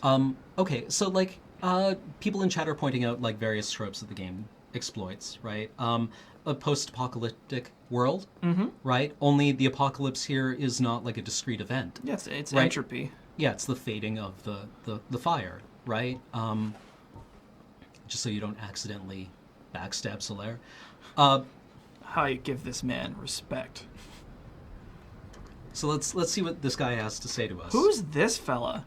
Checking out the nice ass sunset. Let's listen to what he has to say. Ah, hello. You don't look hollow, far from it. I am Solaire of Astora, an adherent of the Lord of Sunlight. Now that I am undead, I have come to this great land, the birthplace of Lord Gwyn, to seek my very own son. Do you find that strange? Well, you should. I mean, it is a little weird. No need to hide your reaction. I get that look all the time. Tell me more. Oh, aha. So I didn't scare you. I have a proposition, if you have a moment. Go on. The way I see it, our fates appear to be intertwined. In a land brimming with hollows, could that really be mere chance? I think that's what a coincidence is. Why not help one another on this lonely journey? Totes. Please. It pleases me greatly. Well then, take this. What's this? We are amidst strange beings in a strange land. True. The flow of time itself is convoluted, with heroes centuries old phasing in and out. The very fabric wavers, and relations shift and obscure. There's no telling how much longer your world and mine will remain in contact. But use this to summon one another as spirits, cross the gaps between the worlds, and engage in jolly cooperation. Yep. Of course, we are not the only ones engaged in this, but I am a warrior of the sun. Spot my summon signature easily by its brilliant aura. If you miss it, you must be blind. So, what Solaire kind of leaves out is that you have to be human for any of that shit to work, and there's a lot of subtleties there. But that's your explanation of how the summoning multiplayer works. Yeah, it's not a great explanation by any stretch, but it's there. It also kind of explains why you can summon people like Iron Tarkus, even though he's been dead for a real long time. Or Beatrice. Or, wait, where do you summon Tarkus? For the Iron Golem? Iron Really? Golem. No kidding. Yeah. Oh, I've never summoned him. He actually trashes himself, basically. Really? Yeah. So, just briefly, I didn't know that this is a reference to Demon Souls. Really? I'm only recently just scratched the surface on that game. It's Demon Souls being, of course, the prequel to this game. There's a lot in this game that is like homage, sort of reference to Demon Souls, and this bridge is one of those things. This scorched ass bridge. You're gonna want to. Probably, huh? I mean, I wonder why it's scorched. Why is it scorched? Oh, goodbye. Oh, how do you like them apples? It's him! Hey, Or I've her. seen that guy before. I know Yeah. that guy. What a fucker. Just come down to, like, barbecue everybody. What a pain in the ass. Yeah, he killed all his own dudes. Bruh. That's not cool. Anyway, actually, there was something I wanted to say about Solaire. Two things I wanted to say about Solaire. I'm going to reference the art book and a little quote within the art book. So, Alt-Tab. Let's see. Where is Solaire? This art book was a good purchase. I think he's further back than this. Yeah. He's in the characters section. I'm so glad that I have the digital version so I don't have to be fucking around with that this way. There we go. Yeah. Okay. So, like, look how... actually, I'm going to take you right up next to him, and you can see how close this design is to what he ended up looking like in the game. It's, like, shockingly the same, and I love it so much that they managed to capture this so well. Yeah. And I was reading, there's interviews in the back of this book, which are really great. Let me see if I can find it. It's over here. We had a pretty clear picture. This is Hidetaka Miyazaki speaking. We had a pretty clear picture of what we wanted for Solaire's character, with the sun symbol and the handmade quality of what he was wearing, as well as the patched up look that conveyed his diligence. See, this character throughout the game, he's so earnest. Yeah. And he's just a nice guy. Yeah. Well, like after you told me that, like what it made me think of is that Solaire has bare hands, right? It's the only exposed skin on his entire body, right? Or that his hands are uncovered. That's a working man's hands. Yeah, like Solaire works for a living, right? He feels the world. He experiences the world. He protects himself from it, but he also has this portal, right? I like that design element about him. That, you know, you'd think you'd want to armor his hand. He'd want to armor his hands, and probably he does. But he also, like, has that little bit of vulnerability for experience. Yeah. Right? He's also kind of gloriously goofy looking. Like, he looks like he stepped off the set of Holy Grail. Yeah. But he's, like, no joke. So he's very, very cool. I like Solaire a lot. Everyone loves Solaire. Yeah. So I'm going to see if we can get to the gargoyles. And then I want to load a different character. Yeah, it also shows us that he's human, that he isn't hollowed. Yeah. That's good. I've got a... Do I have... No, I don't have a bow. Yeah, I wonder, how are you can I make this shot?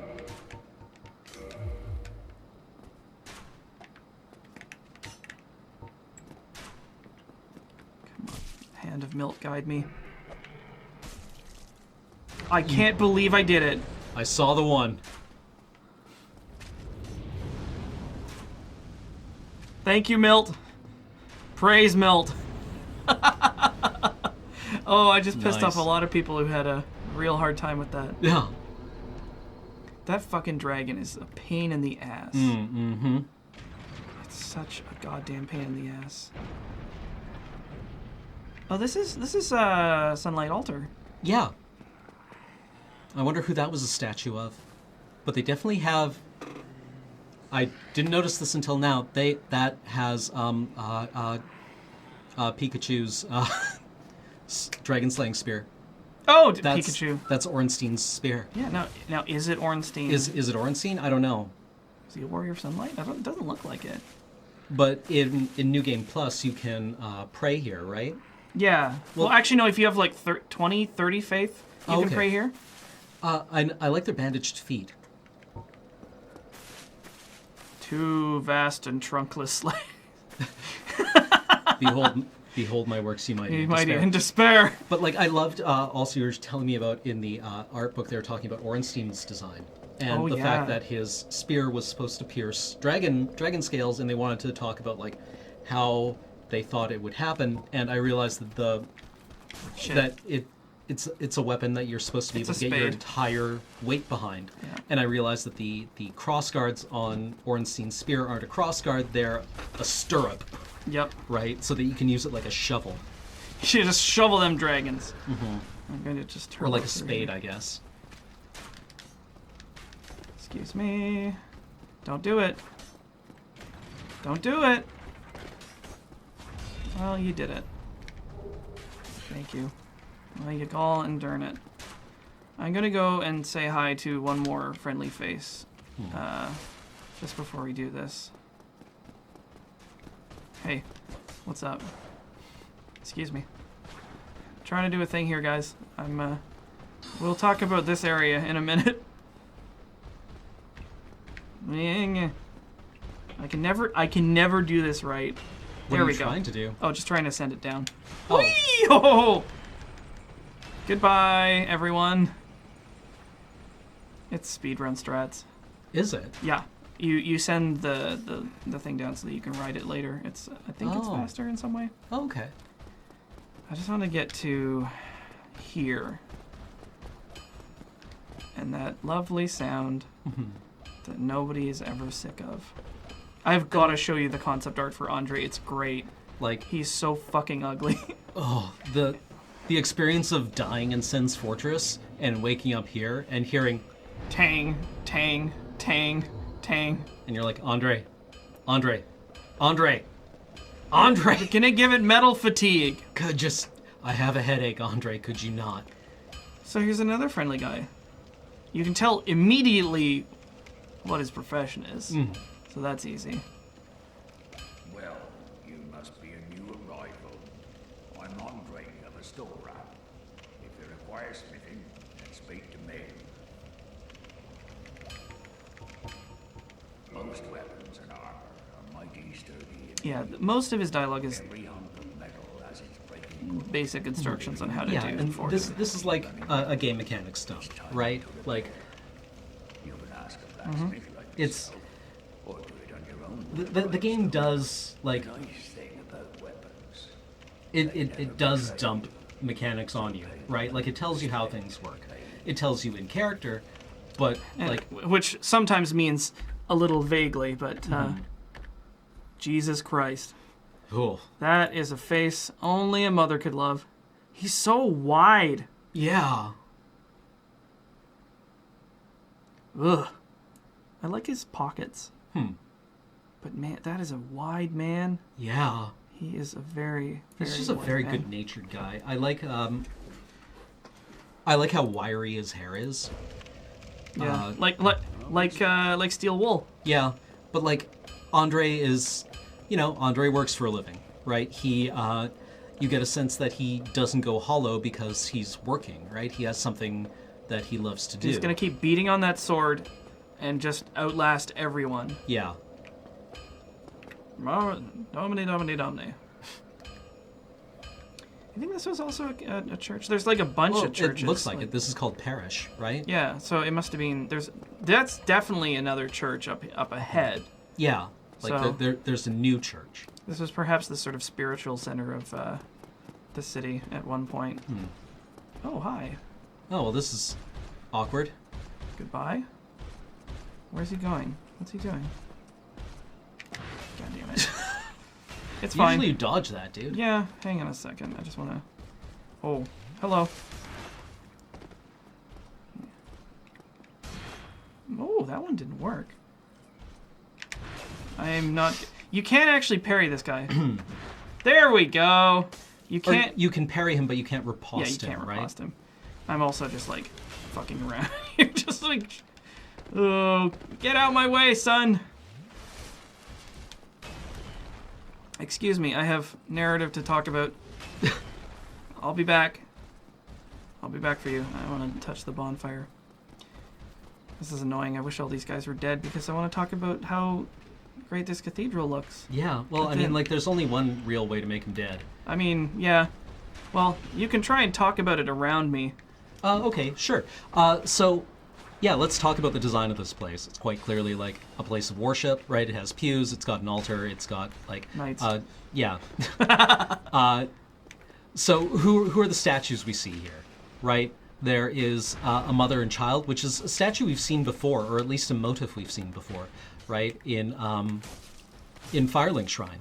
Like, it's one of the first pieces of art, like, in world art we see in the game. And we can infer from that, like, some things, I suppose. A very spiritual culture. Yeah. Or at least this region. Yeah.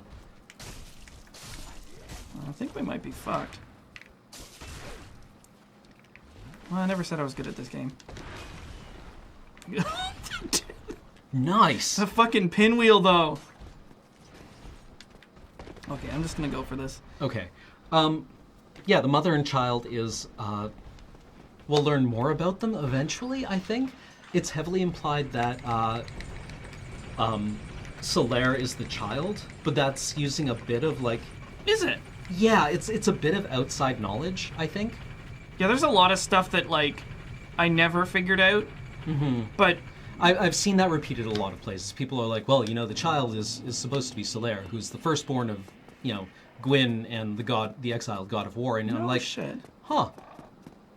Oh, he isn't Solaire confirmed not? Oh, Solaire confirmed not? Oh, okay. It could just be one of those things where there's, like, a lot of headcanons about it. Yeah, well, I mean, like, headcanon is one thing, but your readings have to be consistent with the source material. It's true. Right? Like, a reading is only valid if it isn't contradicted explicitly by stuff in the games, right? Yeah. And, like, the Nameless King is the firstborn. Okay. Oh, yeah, the sword being held by the child, the mother's holding the child, and the child is, like, holding a sword, is Solaire's sword. And I think that's where that comes from. Okay. Well, that makes sense. Oh, God, this guy. Petrus. Hello there. You're such a I believe we are dirtbag. not acquainted. Yeah. I am Petrus of Thurland. Have you business with us? I don't know. I'm If new not, here. I'd prefer Us? to keep a distance, if possible. What the fuck is us? Hello there. I realize that I have requested that we retain our distance, but I also want you to know that it is not meant in ill will. Here, take this as a token. What do we want to say about this place, No, even? go Like, ahead. It's for you. It implies something about the culture of this world, or at least what it was before everyone went hollow, basically. Like, because basically everyone you meet in Lordran is a visitor, right? How about this? Like, Petrus comes from Thorland, Andre is from Astora. Yeah, everybody sort Solaire of, is they from hail Astora. from... Yeah, they hail from their region. Yeah, and we can go and meet someone from Katarina, actually, if we want to right now. Yeah, that's actually pretty strong. But, like, I don't know if we meet anyone who's explicitly from Lordran. I'm so happy that happened. Oh, perfect. That bell tolling does not happen at random. No, oh, no. That happens when someone in another session rings that bell. Yeah. So somebody just beat the gargoyles just now, and we heard it. Yeah. Oh, and the coin that you can get from Petrus has value where he's from, but it's meaningless here because in Lordran, people use souls as currency, and the idea of a coin is actually kind of an alien one. That is weird. Like, you can pick up, I think, like a copper, a silver, and a gold coin, which don't do anything in game, but you can, like, feed them to Frampt if you want, like, $50. Like, you can 50 soul bucks. Yeah. But, like, Petrus gives you this icon of a world that is past. Actually, we should check the item description for the coin and see what it says. It says something about, like, the embossing on it, right? Like the figure on the coin. Let's have a look. There's still some motherfucker following me about Tree Fitty. Let's see. Copper coin. This is awfully specific. Copper coin of Old Man McLoive. Who the fuck is that? God of medicine and drink. Okay. Those who dream of returning to the outside world are fond of carrying these around. Interesting. So it's... You know what this is? This is like a symbol of hope. Yeah. Like, I hope I will escape here one day and I'll be able to spend this. Yeah. Instead of buying everything with souls. Yeah. Found or pillaged from... Yeah, and for a cleric like Petrus, that has to be a very kind of, like, unsavory act, right? Like, actually literally bartering in souls. Yeah. Right? Like, Petrus you imagine that like a person of faith must find like trading souls gross, right? As currency. But like it's also him giving you a penny to go away. Right? Yeah. Oh boy. And what does that say about the character to give it away? Yeah. So, speaking of characters.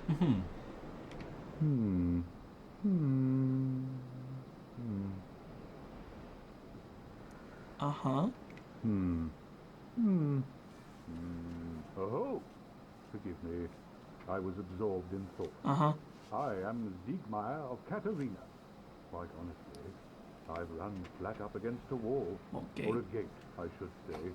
The thing just won't budge, no matter how long I wait. And oh, have I waited.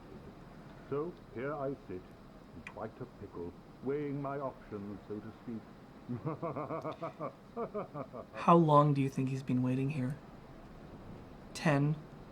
100 years? Yeah. It could be any amount of time. Yeah, like presumably his armor would have rusted if he hadn't moved in that long, but like, yeah, Still closed. Sigmeyer's so like passive, right? Yeah, he's one of the most passive characters in the game. But he steadfastly refuses to go hollow. Yeah, I mean, it's interesting. Like, it's a shame we can't follow his entire quest line, because this is another way that the game sort of articulates story. Because in some ways, it's not so much like you have your own story, which I think is like the experience that you have playing the game. But you become party and participant in a couple of other characters throughout the game, and Sigmeier is one of them. Like, you can sort of affect his fate, and there's a lot of different little branches along his quest line where you can help him to get to the end, and if you act or don't act in a certain way, he may end up in a certain way. Yeah. Like which is an interesting way of doing it. It's yeah, like, you can't... It's hard to get, like, a good ending Yeah. for any of the characters in this, which is kind of uncommon for video games, because usually it's just like, oh, there's a character, go fetch me a bear ass. Thank you, now I'm happy. Yeah. But, like... It's very challenging to get. Sigmeier doesn't get anywhere without you. But if he relies on you, it's bad for him. Right? But yeah, so I love his design. Just like the Onion Knight thing. It's, I think on his armor set, if you read it, it says that they're a very proud sort of collection of knights, but they get made fun of a lot because it infuriates them. Yeah, because their armor looks like an onion. Yeah, well, like, especially the helmet. But their armor is, like, it's designed in such a way to make... He looks like Winnie the Pooh. Oh my god, he does! Like... Oh, wow! Like, his belts look like they're cinched too tightly around baggy clothes, or like he's got, like, fat rolls or something, right? Like, but it's like being in the cast art book, in if you that look way. at the back of his calves, right? Yeah. His calves have, like, rounded, right? And it makes him look gormless, right? And that is undermined. Like, you see him here, and he's just waiting, right? He doesn't even really notice you come up to him. But he wouldn't be here if he wasn't formidable. Yeah. Right? In some way. Well, and when he hauls out that Zweihander that he has, he's not too bad at fighting, actually. Yeah. Right? Like, rounded armor does deflect blows, right? Yeah, that's how armor works. Like, Solaire's breastplate, I don't think Solaire's actually, like, has a spherical chest. Hi. Right? Oh, shit. Ooh! Hey, I've got that RTSR set up. Fuck. Oh, man. Yeah, I'm going to try and fight the gargoyles and probably be killed. Yeah. Which is the next step, and it's the first bell of the two that. Well, I mean, you've got gold pine resin, right? Yeah, I'm just not very good at this boss fight.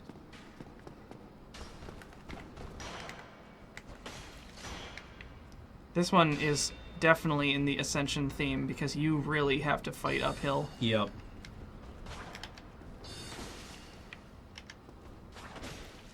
This fucking guy. So fucking... Just go away. Go home. Go back to Baldur. Oh yeah, I guess. Wonder where Baldur is, or if it's like, I wonder if it's an honorific. Baldur is a kingdom, or Baldur is the name of the king and the kingdom. Is it? I think so. If you read their armor description, What it the says, fuck? "Oh, they're buffed." No, I think I just like blocked wrong. That's weird. Okay. Oh well. Oh, Baldur is a place. We're being invaded. Are we? I thought I heard. It doesn't matter anyway. Okay, yeah, well, we're right here. Oh, you know what? We're gonna do this. Yeah. Well, let's summon Solaire. He told us to. You know, just call him if we need help, right? Yeah. No, I'm down. And we might actually need him to beat these guys. 'Cause Probably. We. Oh, for fuck's sake. Go away! I'm trying to have a conversation with my friend. Oh god, Solaire, no. Come on. Come on, buddy. Don't go down. Do not go down. Solaire, go away from the light. Thank Christ for that. Okay. I was so worried that he was just gonna, like... I almost jumped off the roof! Solaire. Solaire, we're gonna need you over here in a minute. Solaire, eyes on the Solaire! prize, dude. Bruh! Oh, whatever. He'll figure his shit out once the boss starts. Huh. Well, there's the bell. Let's just go up and ring it. Yeah, let's go ring it. Oh. The Invisible Voice has just subscribed for 31 months. Thank you very much, the Invisible Voice. Uh-oh. Of course it was gargoyles. Sorry, of course it's a gargoyle. Mm-hmm. You only figure out the thing with this boss fight about halfway through it. Yeah. And then you realize that the game is not fucking around. Hello. Yes, okay. Solaire's Phantom. Well, okay, Solaire is gold here, but not when you encounter him in the world, right? And that is because we have summoned him, and we have not summoned actual Solaire. We have summoned his Phantom. Yep. We've summoned an apparition of him. Oh, go for the tail cut. No. Oh well. Breathe fire. You know you wanna. Okay, that wasn't so bad. Yeah, no. the gold pine resin kind of trivialized. Glod pine resin. Thank you. Praise the sun. Yeah. All that business. Hooray! So yeah, this boss fight. What? Oh. The hollows. They can't come in here. Okay. This boss fight is another kind of like point of ascension, culminating once again at the very top of this, and this is you. Like for the first time.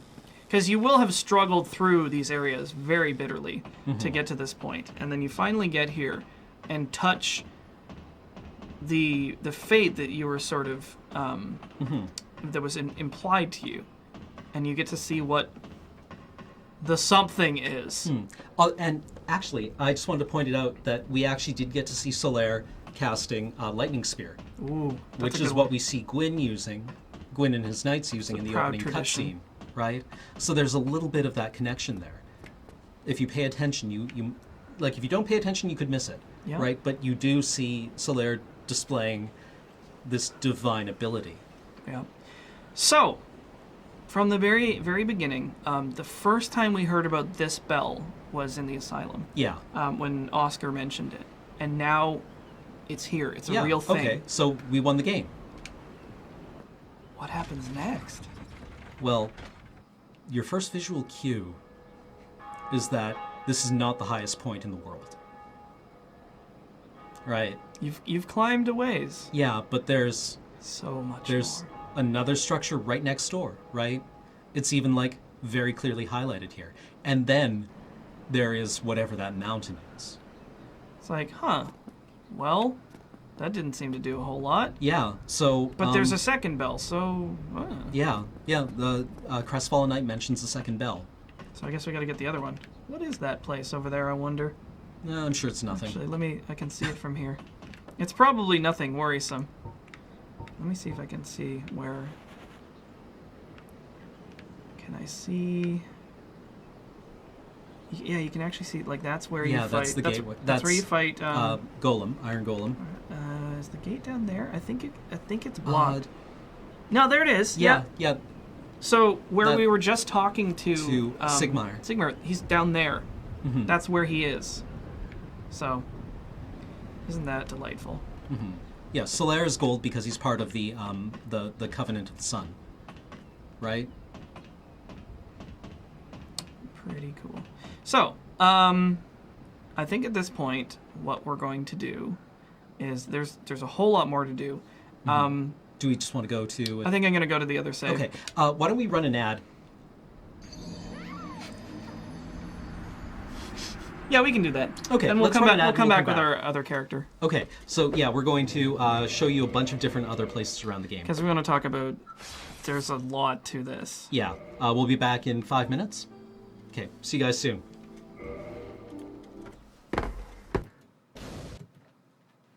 Hooray! Okay, is that...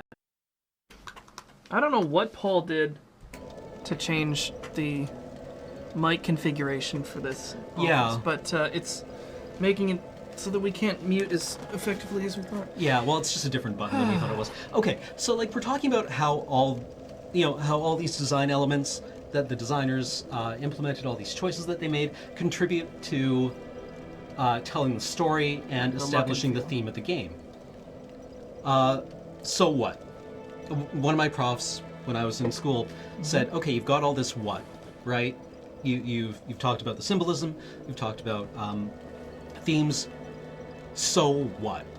Why were these decisions made? Like, what's your point here? Like, where's the beef, Where's the beef? right? And the- So like, what does all this talking about? The sacred valences of fire, of the slow death of the world, of the burning out of human embers. What does it all lead to, and what does it mean? Like, what are we getting out of it? Right? And like, this is where it all culminates, I'm going to assume.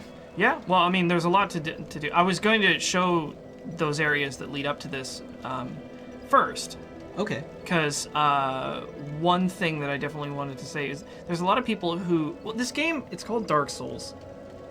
And it has a reputation for having a very bland, like, gray color palette. And that's not true. You know. Not at all. So, like, first of all, you have little hashes of color in all throughout the game. So you have the bright red of the fire, which is, of course, symbolic. The greens... and there is some gray and brown for this area. As you progress through the whole game, you realize that there's a lot of other places where those color themes are much more than just like a couple things. So for example, you go to an Orlando and it's this brilliant gold amber kind of color. There's like a lot of yellows. It's very bright. It's very pristine. This place is legendary. Also, I definitely want to read the part from the art book about getting here. Oh yeah. Is it just me, or is the sun lower in the sky? I think that's don't where know. it always is. Well, this place is always just sort of very sunbathed. Yeah. Well, and it's not clear whether it's a dawning sun or a setting sun, Yeah. right? Like there's an ambiguity there. Yeah. So this thing here, which is where you arrive after ringing the second bell and beating everything. This here. Let me see if I can find this, because Miyazaki had something really interesting to say about it. Where is it? Here we go. So this is Hidetaka Miyazaki speaking again. We wanted an Orlando to be an epic location that would offer the player a real sense of accomplishment once they arrive. After ringing the bell and overcoming the numerous traps, the player gets to step foot in an Orlando, and has that glorious moment where they get to bask in the wonder of their achievement. I think Watagai did a great job on that map. Yeah. And Like this feels like you arrive here and you're like, now this is what I'm talking about. This is a place that knows how to show a chosen undead proper due. to get here, you have to go to the very bowels of the map Yeah. and claw your ass all the way all back up. the way up through so much Yeah. just to get here, and Well, you like, just falling down to the bowels of the map Yep. isn't even easy. It sucks. It's tedious. Yeah. Right? Like, oh, yeah. Yeah. Crepuscular rays, though. So you get here, and you're just like, fucking great. Mm-hmm. And then you go You down start descending again. again Mm-hmm. because the worst is yet to come. And I've already beaten all the bosses in this area, but over there is one of the most legendary boss fights in video game history. So, but I'm going to quickly, actually, I'm going to Dark Sign back here. So, I'm going to quickly finish off You what... just said that. Sorry? What does that mean to What, Dark Sign? To Dark Sign? Oh, Yeah. man. How would you explain Dark Sign? Well, we saw it was one of the very first things in the game that we were shown, the Dark Sign, right? It's, the it's a accursed circle, Dark Sign. It's a ring of fire. So, like you're born with the accursed Dark Sign, and using it has a mechanical effect where you die, right? But the animation isn't your death; it is you activating a miracle, Or a teleport. right? Somebody was asking about blue in this game. Well, we got you covered. Oh, fuck, clams. Everything in this area is so weird. Yeah. So this is why it's a little exasperating to hear that it's just like it has this sort of like brown and gray theme, because it really doesn't. Not even a little bit. There is a lot going on here that is very colorful. The view's even more spectacular from up top. So. Oh yeah, moonlit butterflies. Yeah. There's a couple other areas. Yeah, let's read the item description on Dark Sign. Oh yeah, let's totally check it out. There's so much we can look at now because we have all these items. Those branded with it are reborn after death, but will one day lose their mind and go hollow. Death triggers the Dark Sign, which returns its bearer to the last bonfire rested at. Oh, I like that. The Dark Sign doesn't kill you. It's just a thing that happens. Yeah. And you can Yeah, you kill yourself. And you are resurrected. Let's see. Yeah, this is a good spot.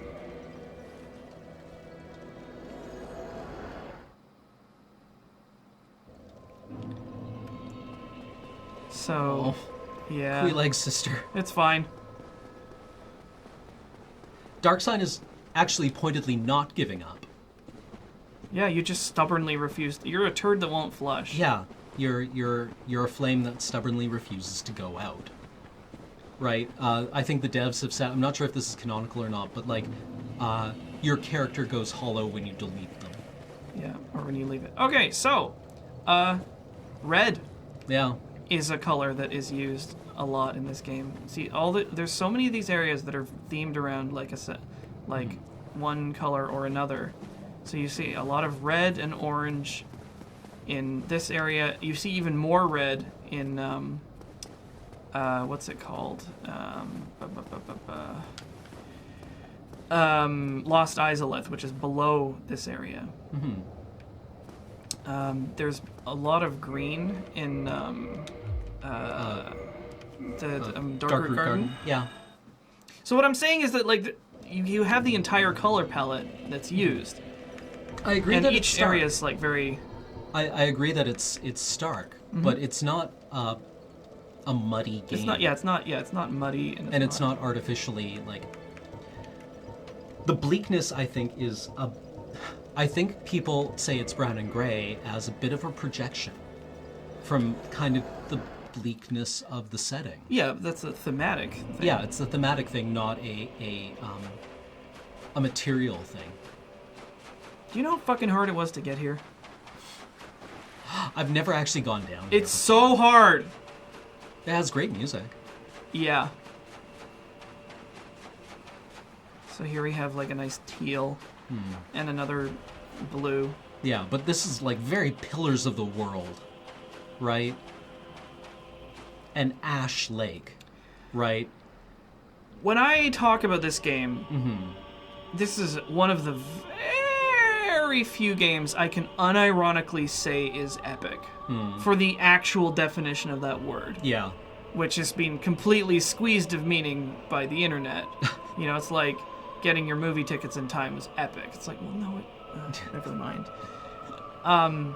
The sense of scale in this game also really, I think, helps sort of articulate the journey, because you're this tiny, insignificant speck in this colossal world, and you are fighting for your own relevance. Yeah. You know, it's like, I matter. Yeah. Well, yeah, that's the theme of the game, is that you refuse to be ground down by this world. Yeah. Right? Like, I read a tweet, I retweeted it a couple of weeks ago, I think, and it was copy and pasted from somebody talking about Dark Souls and, like, making a point about, like, you know, Nietzsche had, or there was the Nietzschean, like, eternal return, right? Which is this doctrine that says, like, you know, if we are all stuck in the universe that is just repeating itself over and over again, then each of our actions attenuates to meaninglessness, right? And, like, I'm a pragmatist, and, like, it doesn't strike me as a terribly useful thing, right? But he was talking about that in context of Dark Souls, right? Because you can see this as a world where you are repeating the actions over and over and over again until they feel meaningless, and you have to, like, break out of that cycle. And then he went on to talk about, you know, like how, you know, you can only break out of that cycle if you eventually get good and stop being a filthy casual. And it's like, you ever roll your eyes so hard you hear your skull crack? But yeah, like the so what of this game is a battle for relevance and meaning, and a desperation to extract a value, a worth, right, from it. And, like, you go on to either perpetuate the world or break it. Yeah, and call it your own. Yeah. You know, you're almost like a stubborn grain of corn that breaks the millstone that's trying to wipe it out. Yeah. You know, while everything else around you is being, like, obliterated, you're like, no, fuck you. Yeah. But, like, and at the same time, like, people are trying to use you, right? Because Frampt is desperate to keep the world going. We should probably explain that. Well, yeah, I mean, like, this is the thing with when you're talking about, like, interpretations of things, right? There's a presumed level of knowledge, so we actually need to go back and talk about, like, what we're presuming. So Kingseeker Frampt he describes himself as, you know, Lord Gwyn's friend. He's a snake. And confident. He is in reality, and he calls himself the World Serpent. He calls himself a lot of stuff. As it turns out, you know, he uses the wrong it's not the World Serpent. Oh, there's a bunch of them. Yeah. As it turns out. Yeah. And he looks kind of like the Jabberwock, right? Yep. Or the Primordial Serpent, excuse me. Oh yeah, painted world. Yeah, I gotta show this off. Just because, fuck, is it pretty. Yeah, like, I love the idea of people finding their own hedges against the end of the world, right? That this was a prison for Priscilla, right? Or maybe not a prison for her, maybe just a place for her to outlast the end of the universe. I mean, it's not a great plan, but it's something. Yeah, it's better than nothingness.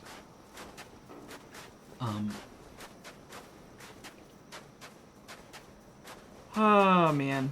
But yeah, like, what makes this a better world than the one that you're born into, right? I mean, ask these guys. Yeah.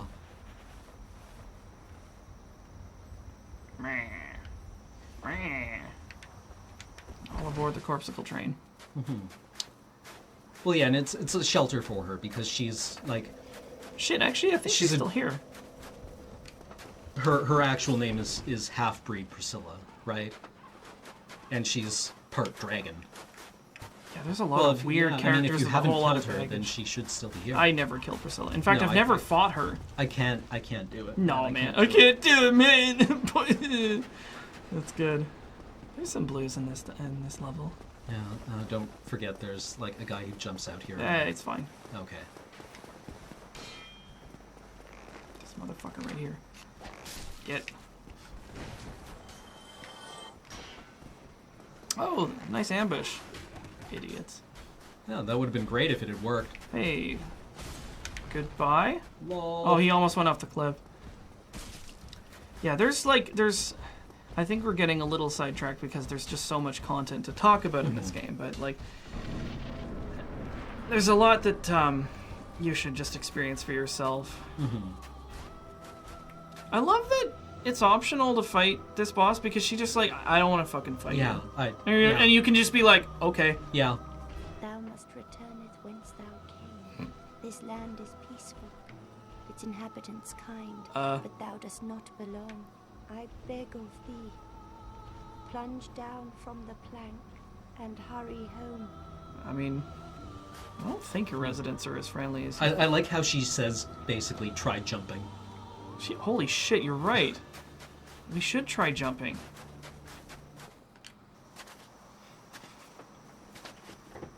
The yellow arrow is... no, it's a status effect. Yeah, it's... I'm not sure what it's from. I can't remember. I think it's increased stamina. Yeah. Do it! Whee! Whee! Goodbye. Whoop! Oh shit, we're back here. Sup, fam? Oh, it's the favor and protection ring. Okay. Oh, the FAP ring. Yeah. I'm so sorry. Gross. I really like this character. Actually, there's she's in the art book.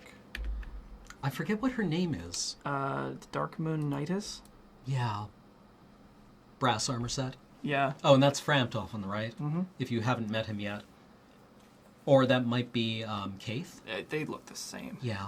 I know that's racist, but God damn it. Yeah, like, I'm just gonna show you the last area and probably get my ass handed to me by the last boss, which I think is still alive. It must be. I'm not all that good at fighting Gwen, but I gotta show you the last area in the game is one of my favorites, and I definitely want to talk about what that looks like. Because fuck. The katakana said framed. Furamto. Ah, fuck. Whee! Whoop.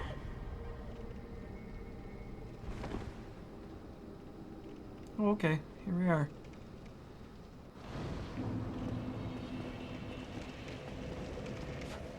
Wait a minute. Oh shit, have I not? Wait. Is this game not complete? I don't know. I honestly have no idea. Huh. Well, I guess it isn't.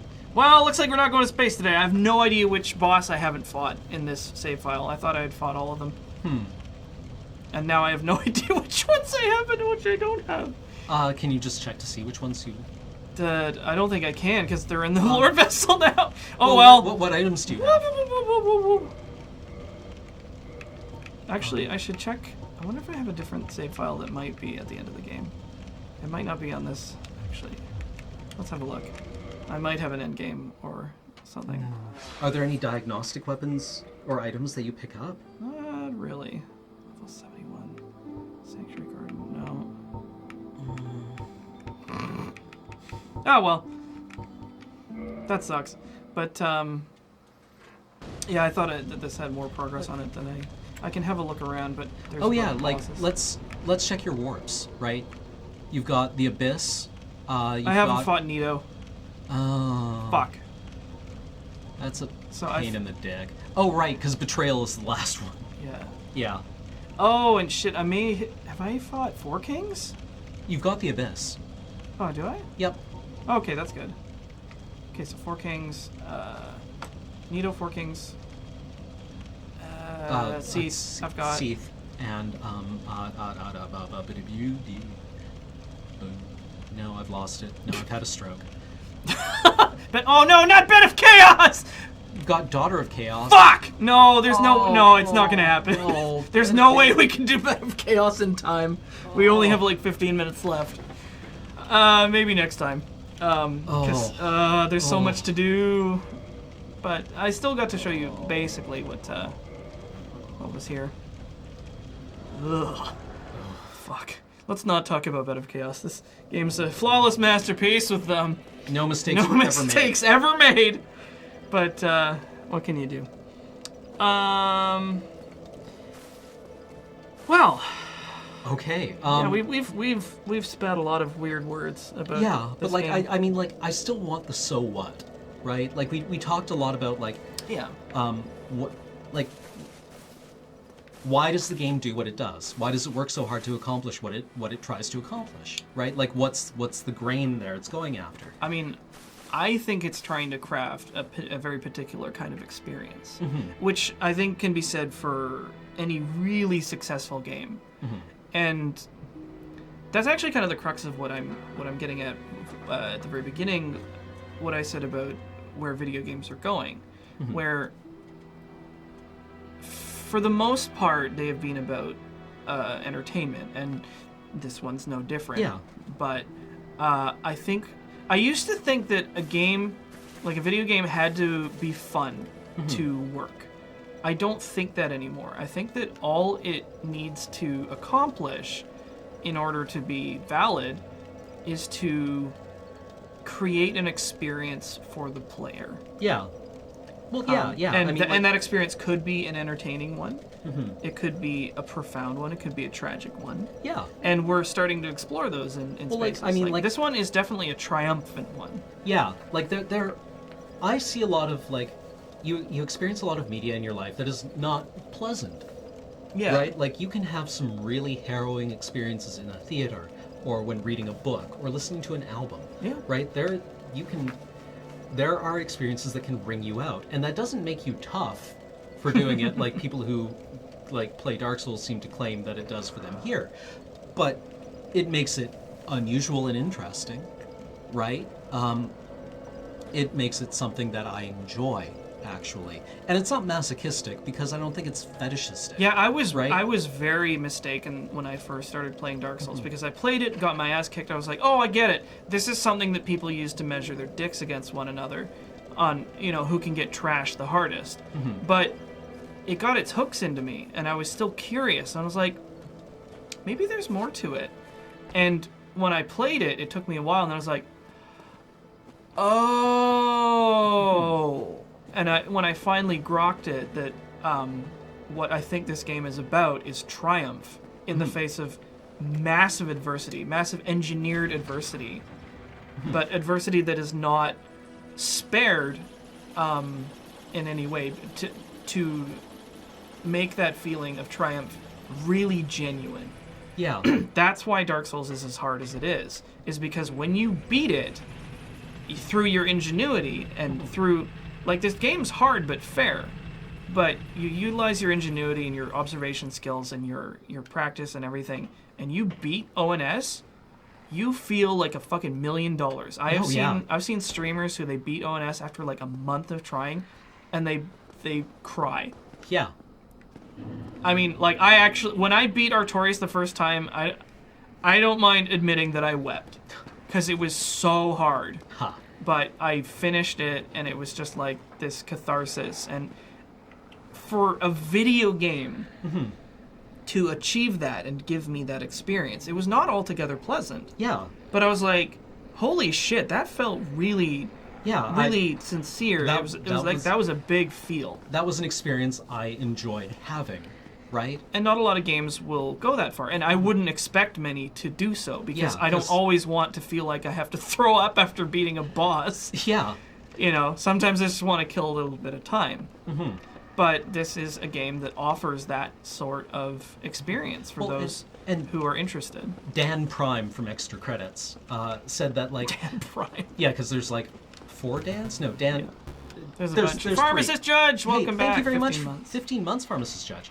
He said that, like, Dark Souls is a game that is very difficult, but is oddly very forgiving in a lot of ways, because death can be completely ignored, right? Yeah, actually, like you die. The worst case, you lose all your souls and like wherever you work. You lose all your progress. But the game's not over. You're not entirely dead. If it wiped your save file, that would be brutal. Yeah, like if it was permadeath, but it's very pointedly not permadeath.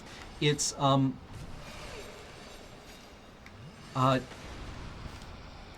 it is the opposite of permadeath, right? You are already permadead. Yeah, you can like just keep permadeathing back and forth forever. Like your character was dead to begin with. And here you are, you can just keep dying over and over again. And not without consequence, but without limit. Yeah. Like, and you have the ability to keep wailing against your problems or your challenges that you face over and over again until you figuring it out or until you give up. Mm-hmm. Like, your stubbornness actually goes a long way to getting you through this title. Mm-hmm. And it's interesting that it's managed to replicate the experience of the character with the player. So I feel pretty connected, at least like, the first bunch of times I played this game, to the player character, because like their struggle was actually my struggle. Mm-hmm. Ow. Oh, I didn't know you could live through that fall. Just barely. I remember the first time I drained this and came down here, and I was like, I don't like this place. This is the first place I've been to where I actually feel like a sense of revulsion and discomfort. Yeah, it's good. The finish on here is really, really creepy. Like this is actually horrifying. It's super horrifying. Especially because like there's this water and you're like, oh, why was this town sealed off? Because in the lore, just specifically for this area, this city was sacrificed to seal the Four Kings. Yeah. And here is the cost. And to break the abyss, right? To seal off the abyss from spreading. See, there's just like shit like this everywhere. Every inch of this game is like this. Yeah. It's just there's so much weight to every area you go through, and every part is very thoughtful. Like these bodies aren't here for no reason. They're not just here to be creepy. They're here to be creepy in assistance of there's a reason for it. Yeah, and this actually manages to feel weighty in a medium where like dead bodies get thrown around in piles. Yeah. Right? Like kind of casually. This definitely. This is unnerving, right? Like this is it's like being in a Bosch painting or a Bruegel painting. Right? Like it's a hellscape in a way that we don't traditionally think of as a hellscape, right? It's not fire and brimstone, but it is suffering. Mm-hmm. And you see that, like, there's a lot of it's like how when you find those items on the bodies, and a lot of them are sort of like, there's a few that are particularly harrowing. You just find them. I think there's a couple that are like embraced, and there's ones that are just like, you find them in these like desperately terrible places where you're just like, oh my god, you came down here and died. There was something I noticed as you progress through the game, the soul items you get get bigger, which is there's a gameplay reason for that, but the descriptors for them get more and more important. Yeah, they go from like small soul of a lost undead to like soul of a hero. Yeah. Right? And you're like, holy shit, you're just like me. You made it this far. Yep. And no further. And now I'm like picking up what you left behind. And it kind of serves as a warning, but also it gives you this encouragement because first of all, you get resources, but you're also like, I made it further than this person. Yeah. I made it further than this hero. The one that always like, the one that threw me at first when I started playing this game was the one who's actually just outside the entrance to New Londo. Like the corpse that you find with the hollow crying over it, right? Where you get the S-Talk. Yeah. That one's harsh. Did I actually like this one? Okay, no. I was trying to find this bonfire because I wanted to show off a green level. Ooh, yeah. Because Darkroot Basin's really green and very big. Well, this is the only place in the game where you find, like, living things. Like, vibrantly living things. Yeah. kind of violently Dangerously, living yeah. things. Yeah, violently alive.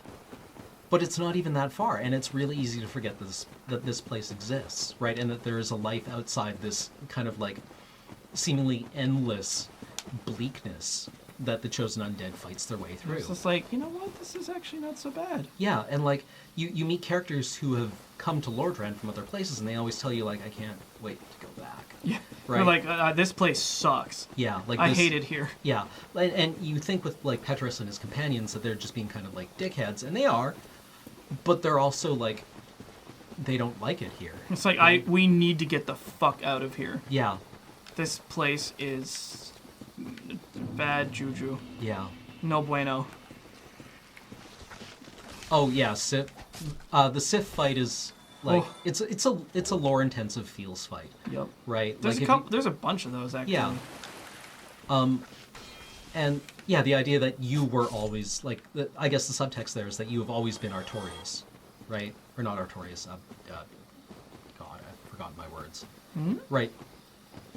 Like, Sif recognizes you from the past. Oh yeah, Right. if you've done the DLC first. Yeah, if you've done the DLC before you go and fight, before you go and get, or before you fight Sif, then Sif recognizes you. And very grudgingly fights you. Mm-hmm. Banzai! Fuck. Still got it. You are such a sack. Aren't I? Ain't I a stinker? Oh man. Oh, this fucker's still here. I think that this save file was a remnant Gravelord Sword run. Mm. So that would explain why it's kind of all over the place. This forest is really nice. It is. Yeah, so I encourage you, anybody who hasn't played this game, and is that...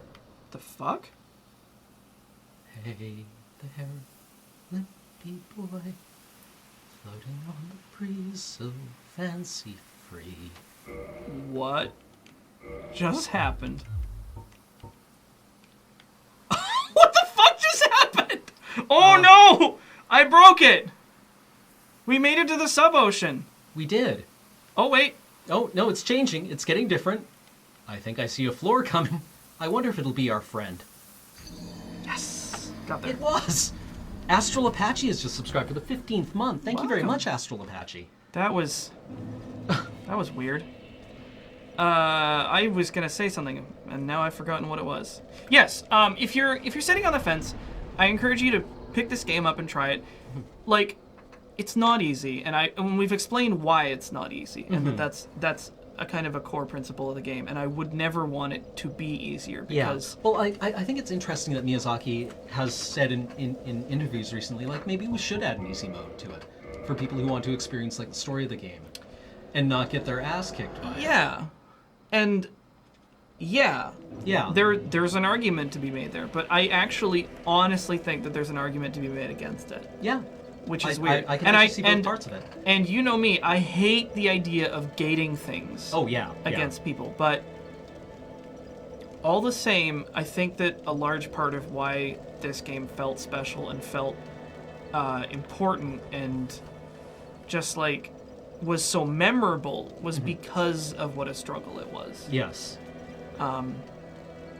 And I wouldn't want, and like that's an experience I wouldn't actually want to rob people of, which is an insane thing for me to say. And it only really applies to very few number of games. Like this, maybe Stalker.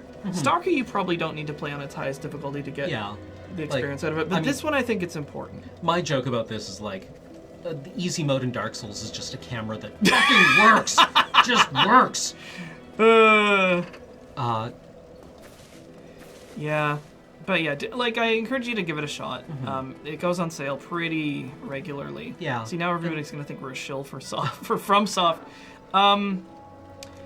Like, okay, so, I mean, yeah, I guess we should be wrapping up here. But like, one of the things that I really want to do on this stream is just look at like a lot of the things that we take for granted in games. And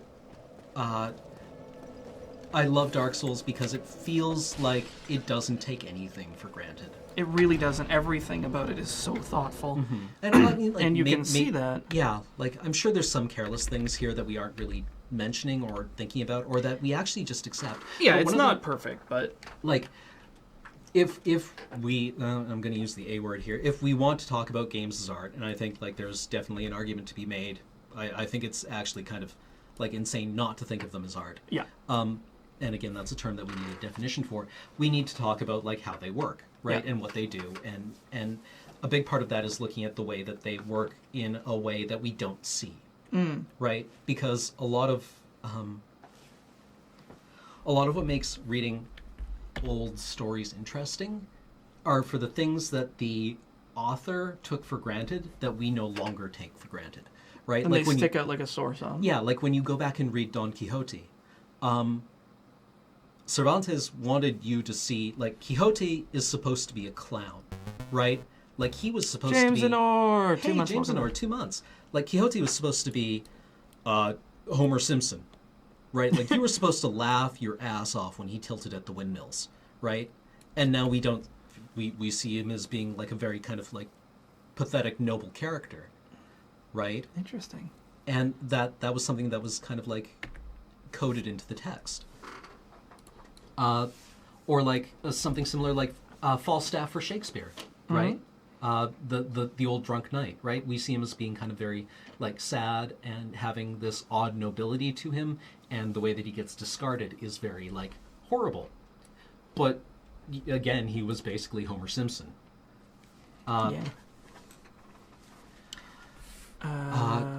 So, like, I really want to try to take a step back and look at the things that we just take for granted. And, like, the perspective in Dark Souls, like, third-person perspective for these kinds of games is, like, how they are done, right? But I think Dark Souls uses that separation very deliberately to do something that I haven't seen a lot of other games do before, and I like that a lot. I enjoyed that. Yeah, and the art design is so good. Like, just... All these places feel distinct. It's not just pretty, it's pretty because of how thoughtful it is. Like, they really... And this is a game with vision. Yeah. Which is a very special thing. And you'll find a lot of, like, art pieces, you know, movies, books, you know, comics, all that sort of stuff. They do have that vision where it's like one person or a couple of people who, you know, shared an idea have one unified idea of what it's going to look like. And it's interesting because, like, the process by which they arrived at that vision may have been an interesting kind of thing to get to, but it's there. The whole thing is just, like, so tight in uniform and polished and just, you know, practically humming with how put together it is. Yeah, okay, so this was what I was going to try and show you. This is the last area of the game. The Kiln of the First Flame. And why does it look like this? Because all of the structure, it looks like a coliseum, but it's broken down and melted into green glass. And it's swept into these horizontal stalactites. And the entire place is just like piled with these dunes of ash. So I love it so much because it visually sort of describes at one point an impossibly hot raging firestorm blew through here and melted the rock.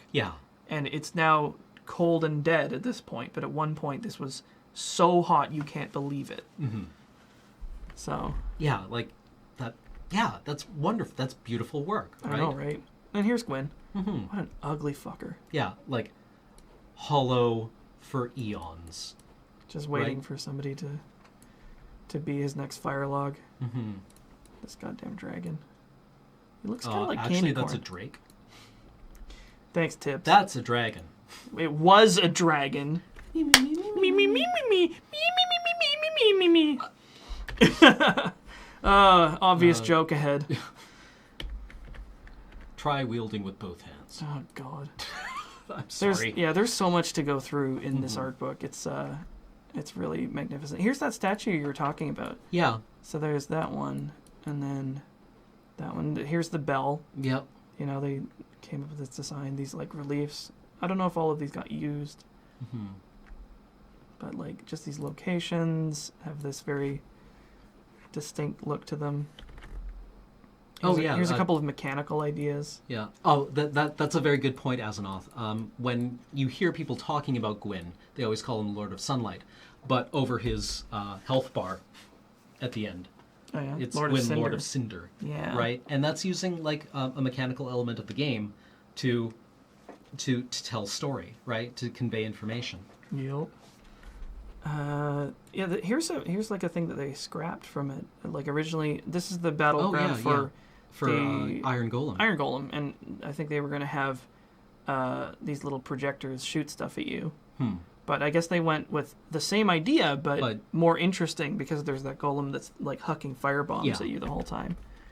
Here's an Orlando. God damn, this place looks amazing.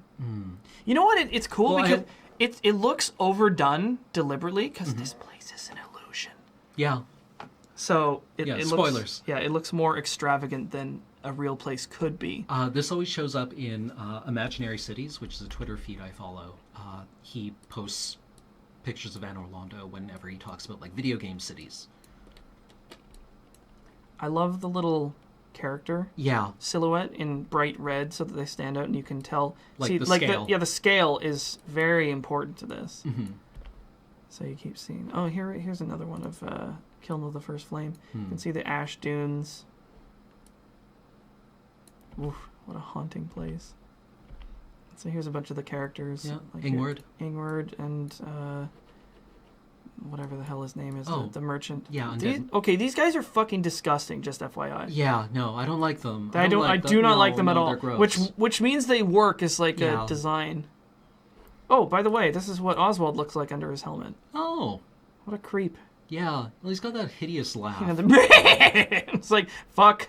You can tell just from his laugh Oswald would have bad breath. And here's the very worst voice acting in the game. I don't know what they were thinking with that. I like this guy. There's a bunch of characters in this game that you get almost no information about, but you can sort of tell. Yeah. Because like he's like so weird looking, and he's got all these pieces of flair. This is a guy who travels. Yeah. And has weird eclectic tastes.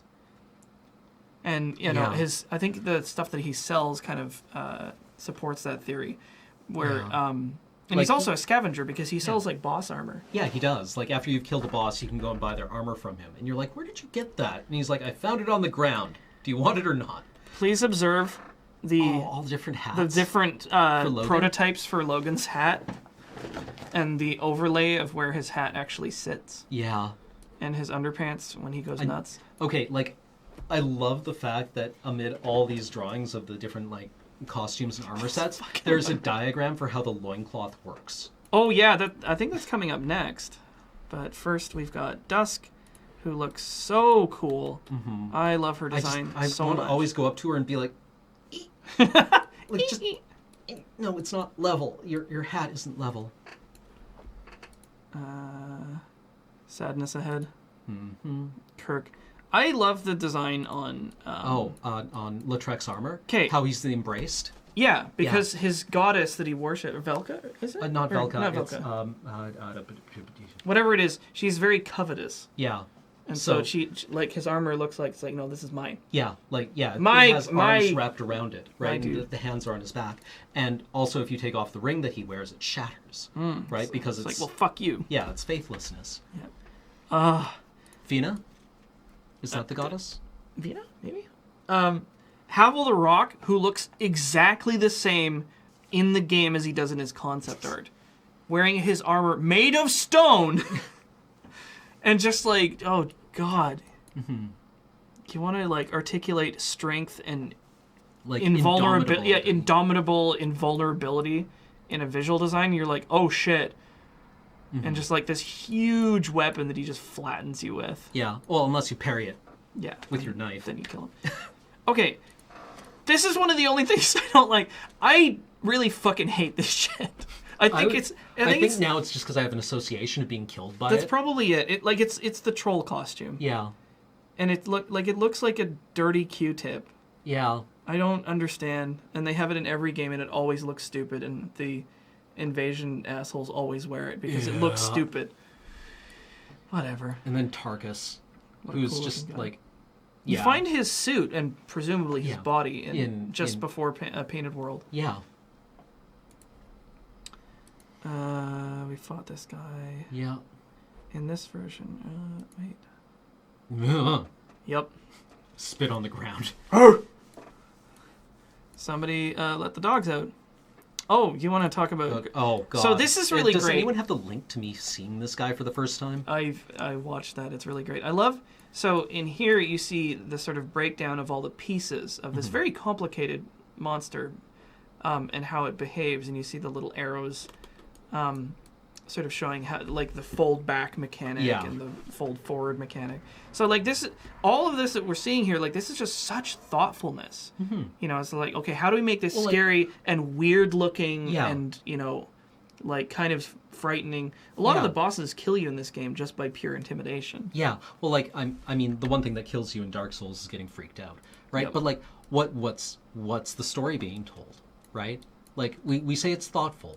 But to what end? Like, what's the thought? Right? Like, what is the gaping dragon? Like, why does the gaping dragon look like that? Right? Well, and what's it's the been reason? like 'Cause I assumed it was because it had been mutated from being in the sewers so long, and that it was just like this. You know what? It's like this gaping maw. You know right? what it's like? It's a mouth that never eats. Have you read the flavor text on Putrid Leech? No. It's a card in Magic the Gathering called Putrid Leech, and it's a big slug with all these, like, hagfish mouths on its stomach. Yeah. And it says the leeches, something about the leeches being around the abundance of food, it adapted by growing more mouths. Right. So, yeah, that's like Gaping Dragon for you. Somebody in chat was saying that the Gaping Dragon was supposed to be a cannibal. Creepy. Yeah. Sorry, look at this. Fuck! Boop. Boof.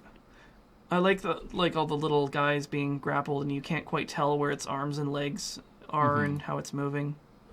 And this thing, which was a really cool idea that didn't really quite work. Like, let's make a puzzle boss. Okay. Make a puzzle boss. Oh. That's awkward. These gargoyles look so good. And this guy. Check him out. Yeah.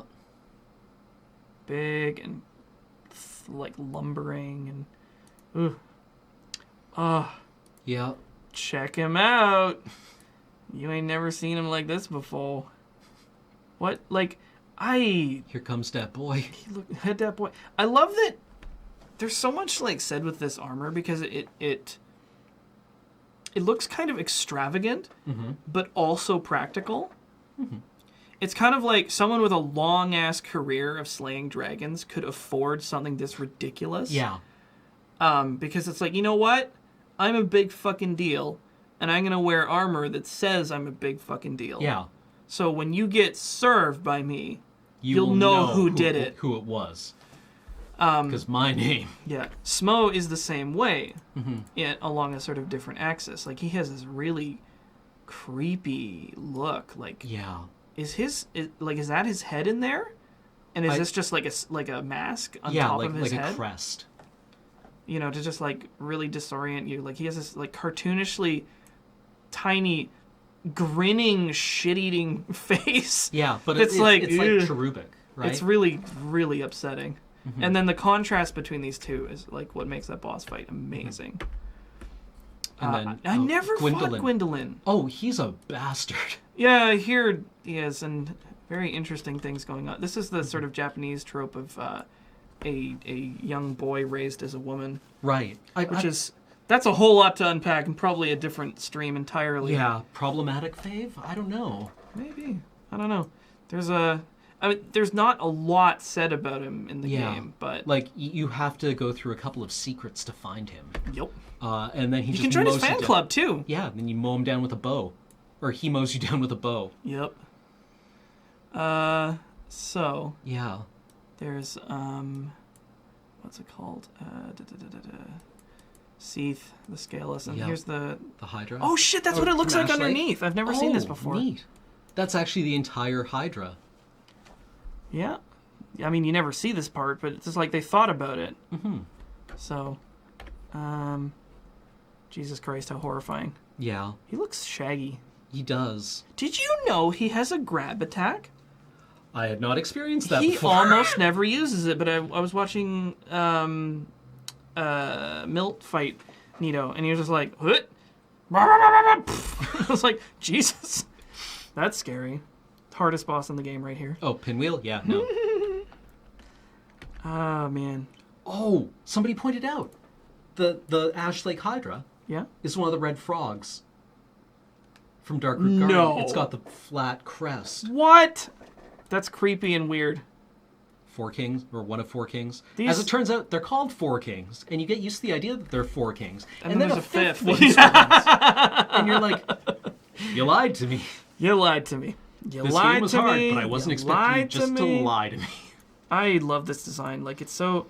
It really kind of sort of shows, you know, at one point this was like, you know, kind of regal. Maybe Knight, probably just royalty, just like twisted by the abyss into this like shade. It looks kind of like a leaf, or maybe like the fractal structure of, you know, it almost looks like rivulets of like tar or something. Yeah, like there's something very liquid about them. Like they move like they're underwater, right? Yeah, they're really fucking spooky. Yeah, the great feared 3 to 6 kings. Yeah, 3 to 6 kings, sometimes 2 kings. If you play your cards right. Oh, hey, what's up? Hey, Fluffykins. No, there's tail isn't like all feathers. Yeah, bare feet for some reason. I mean, I guess dragonkin don't need feet. Some of the jobber enemies, you know, just gotta get their look down. That guy's mad. So mad. We didn't even talk about what the abyss is, but like the abyss is like dark. Yeah, It's the dark place. Yeah. Well, I mean, and conceptually, as opposed to the fire, right? It is the nothingness that's coming to consume the world. You can see that process when you go to Ulasil. There's that sort of like blue shit kind of reaching out and engulfing everything. We saw here's the slime from the depths and those fucking dogs. And this happy fella. Yeah. Doesn't he look stoked to meet you? Yeah. Oh, he's excited. Look at his eyes. Those aren't his eyes. Wait, what? Go down. Right above the mouth. No! No, I refuse. Yeah, someone in chat pointed that out. I refuse to... No. The eyes... No. The eyes are the gas bladders. No, that's... Well, no, isn't that the gas bladder down there? I don't know. No, I don't like it. I'm not sure if the design is Headcanon rejected. The only monster in the game that I really don't like is this one. Yeah. It looks like a 1950s space monster. Yeah, exactly. Zorbulon from Planet X. That's exactly... Oh, no! You just dodge out of the way, dude. You just get out of the way. What a great idea for a monster. Yeah. And what a kind of spooky idea. Like it's actually kind of goofy. Yeah. But it's like no joke. That's messed up. Yeah, like the pinwheel skeletons are kind of like the expression of like the body as a mechanism to be used by somebody else. I love the little hop they do before they roll at you. Yeah. Snake people, mimics, which are actually... This is a real different take uncanny. on... This game borrows a lot from, like, really, really OG Dungeons and Dragons. Yeah. And then it just sort of, like, does its own kind of thing where it's just like, you know, we'll take the idea of, lizard men and... We'll take this mythology and thank you very much, and we'll make it our own. Yep. And then the Titanite demons. Like, if you leave Titanite long enough... It just turns into one of these. You want to, you know, you want to get Titanite demons. That's how you get Titanite demons. Eat your Titanite. Yeah. These giants that, like, have this sort of, like, crudely fashioned, like, iron plates and, like, leather just, like, falling apart. It's kind of creepy because I think on their legs they have, like, strapping the way you would have, like, if you've ever seen people with, like, was it, like, rickets or something? Oh, yeah. Where they have those braces? Yeah. It's like that, but it's like nailed to their skin. It's like, oh, you are so tall that your legs probably have trouble carrying you, and this is just unfortunate.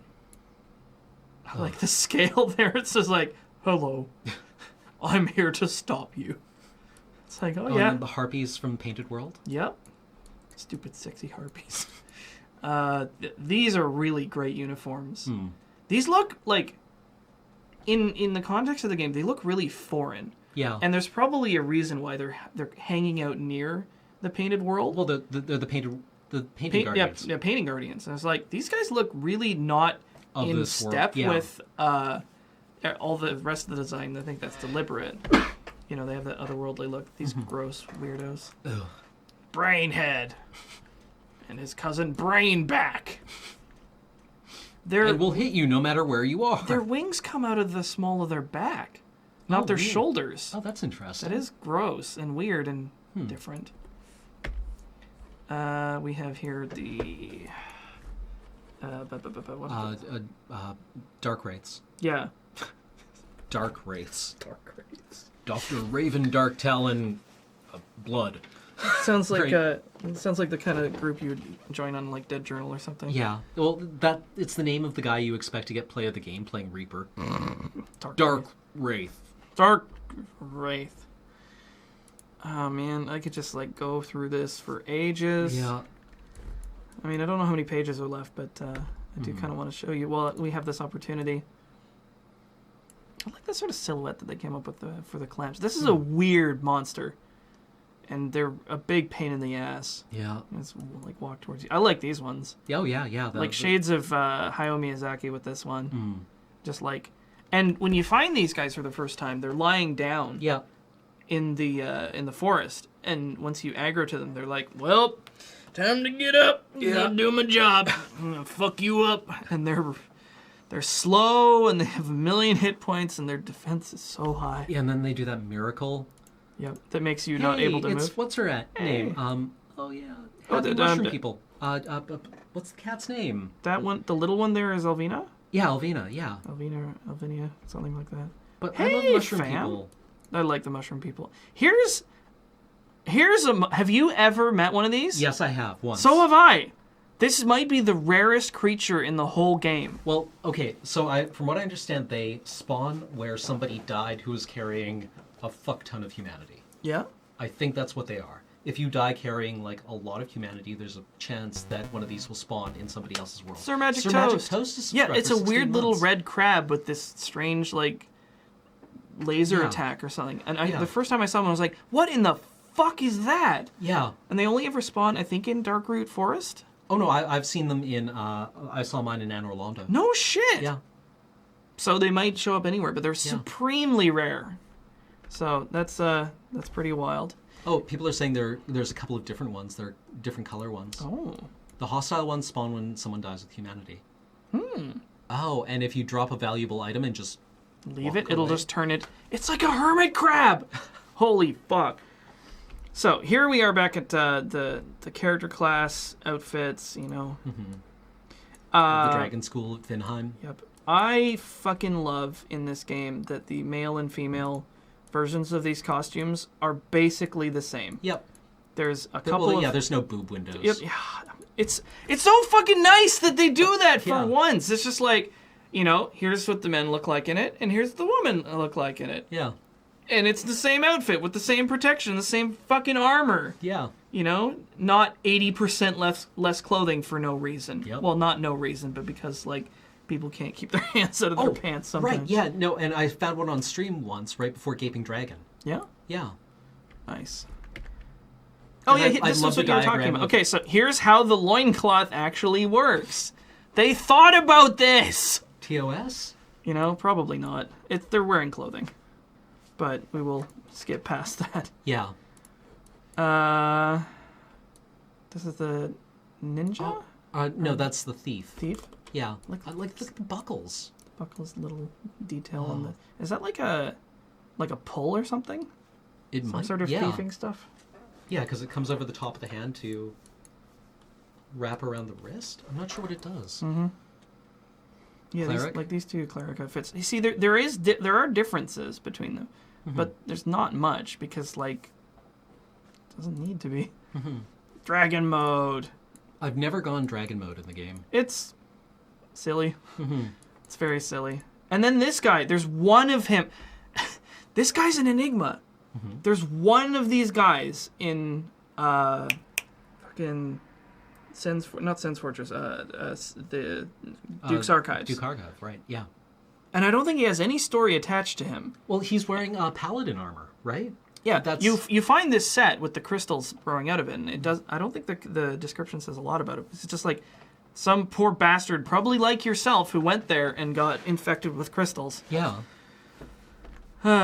So, epic weapons. Like the swords that are way too big. Yeah. I like this dragon sword that's not even sharp. It's just like this giant chunk of something with like these runes etched on it. This is the dragon sword. And then there's Dragon Moonlit Greatsword and the sword from Gaping Dragon Tail. Here's our Chaos favorite. Blade. Oh, it's Queelag. Hey everyone, it's what Queelag happened to. Crunch.